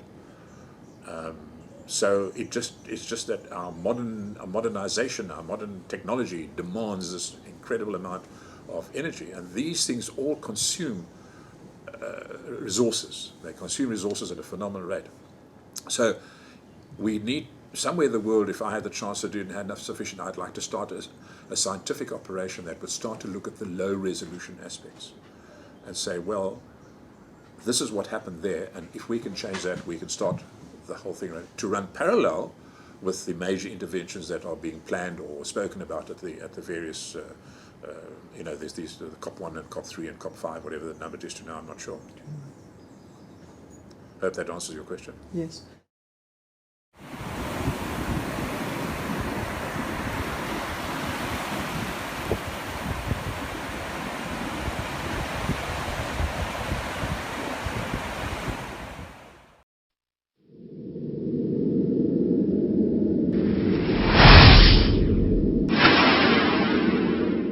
Really what the drought highlights is the two issues of soil and water. And both of them are the biggest exports from this country. Water is just running into the sea. The soil also is just running into the sea. So nothing is being retained, so that when you get a year such as the last year and rains are erratic, as has been predicted, you've got a crisis pending. So we have huge areas of southern Africa now with the drought pending. And really that is to do with management of the surface, in that most of the soil does not, the water does not penetrate into the soil, and it creates this runoff. And I mean, this is something that's been talked about for decades, and yet the remedial action is far slower than to make any difference. And really soil is the basis of all our culture and life. Originally the planet was rocks and whatever, and it was only when life and plants started that you got soil. And if you look at all the places where there's so-called good soil, it's where there have been millennia and millennia and millennia of plants and life, And I mean, I see this more and more, is it's the roots and life that creates the soil, And if you then have a regime that kills life and destroys life, you're going to lose your soil. It's been demonstrated. Henry Elwood demonstrated it categorically. By having no cover, your soil's gone. 50 to 100 tons per season, per hectare. What does soil mean to... This is the thing, is people now have this kind of analytical, compartmentalized notion of it. Is they're analyzing all the little bits like the minerals and the things. And it's only really in recent times that people are beginning to understand the critical role of all the microorganisms in that soil. It's easiest way to think of it is as the words that you've used. It's like a living entity, mighty complex. It's a synergy of a multitude of bacteria, fungi, algae, as well as the roots. I mean, for me, that's the critical thing with the plants, is the plants bring solar energy into the soil, so that you've got energy available for life. Something, it takes ages to build a soil because you need season after season of roots and microorganisms working to bring it up. And yet it can be lost in an instant if it's not managed properly. One downpour, this year we've had, what they're predicting about extremes has happened this year. We've had actually less rain this year, but what's tended to happen is it's all come in about 3 heavy downpours. It was only last week that we had the more typical soft rain. It's just kind of come, down 30 millimeters, and then the next day it's gone. And with those kind of conditions, you can lose a massive amount of your soil. You can see it in the Ester Riviere, all the rivers around. The soil is just gone, as well as the water. So water's not being retained in the soil. We've been talking about this for like 30, I don't know how many years, 30, 40, even longer years. And yet, still, it's an issue. It's been getting worse and worse and worse. there are some trends that are encouraging, like the terminology is bewildering sometimes. Quite a big move on the bigger farmers is what they call conservation farming, where they're moving to a more minimum tillage system where there are, there's regular cover and less mechanical disturbance and use of agrochemicals. I use this little bucket when I'm weeding in the nursery and, thinning out plants. And I introduced worms, and you can see what has happened now. This has become soil.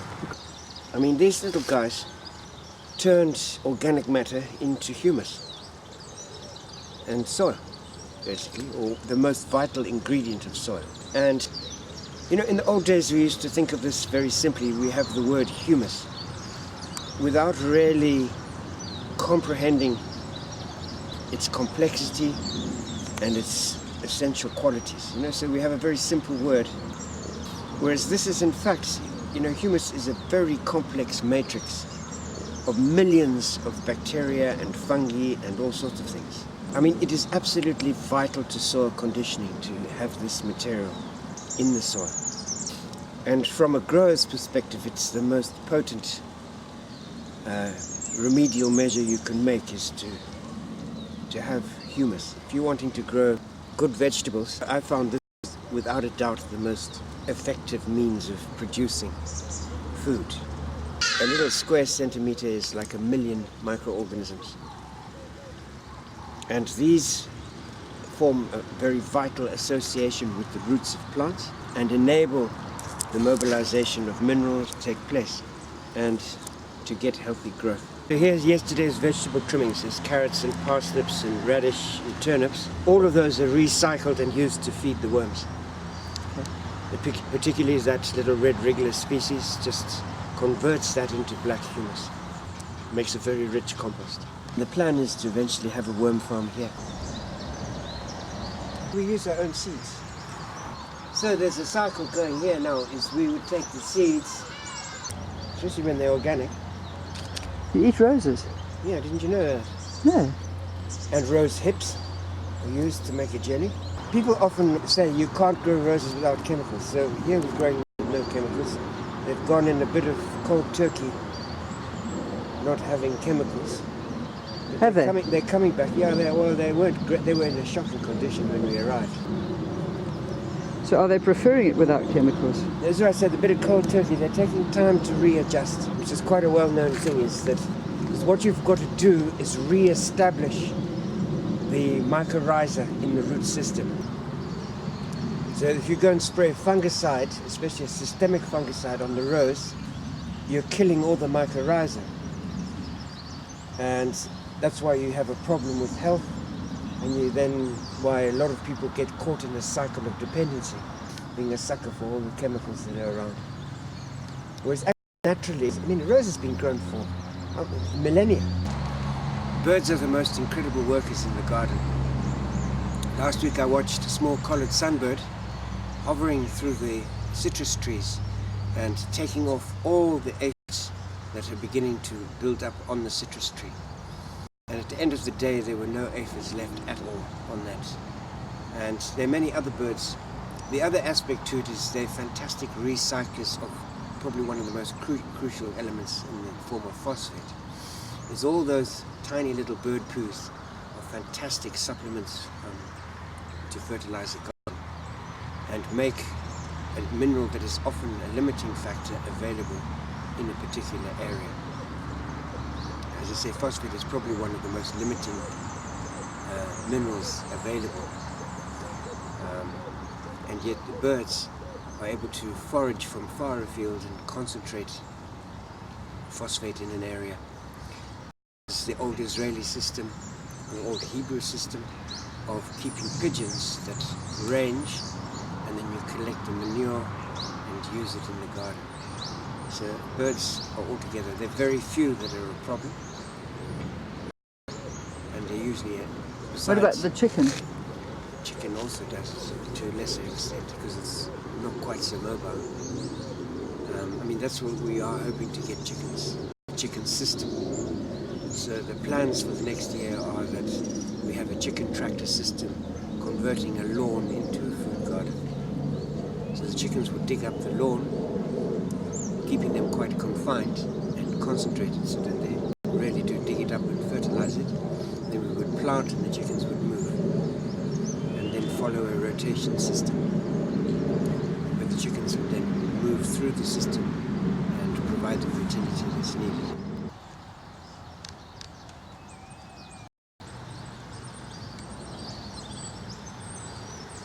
What is this beetroot and garlic? They're interplanted, huh? Yeah. On the edge. Marginal. My policy here is to try and get living cover as opposed to dead cover. Cover simply because of the intensive nature of this garden. So the reason that's at that stage is so we can get the seeds. Unfortunately, we've harvested most of the collie off this. This is a purple collie, chamomile. It's about to flower with the cabbage family. There's the cabbages. They like to live together. Yeah. Nice little mini one. This is dual one side, fennel the other. So one of the advantages of a fennel flower is that it attracts predatory wasps to the flowers, and then the predatory wasps help to suppress other pests. There's a wasp. So I've done the permaculture thing of all fruit trees have around it. So here's the beginning of soil. We have a primal rock, we have lichens, which is a mixture of algae and fungi that are slowly but surely dissolving the rock and creating little pockets of. So this is, scientists regard as the sort of primal process, the beginnings of building up soil. So these lichens secrete little acids that slowly dissolve the rock, and they recycle. Sunlight is trapped by the algae, energy for the system. And as they dissolve, they create little fissures where the water can remain, and you get your first emerging. Next stage, your mosses as well. Slowly but surely dissolving and catching nutrients. So when you look at a soil, it's really telling you historically what life has existed in that particular area for millions of years. And I think if you were really discerning, and you could actually probably get a very good picture, or you can actually get a very good picture of what life exists. In fact, roots are probably the best way of tilling the soil, is to establish roots, recycle plants through a system. There are many aspects to it, is what the permaculture mineral mining is. Your roots down and out nutrients to the surface, and then the organism do all your fundamental cycles. They're definitely all the fundamental things that you... Some people want adjudicated executively. For instance, the Supreme Court in America has ruled that vegetables have to be given to children in schools. Now, after the Supreme Court has made its decision,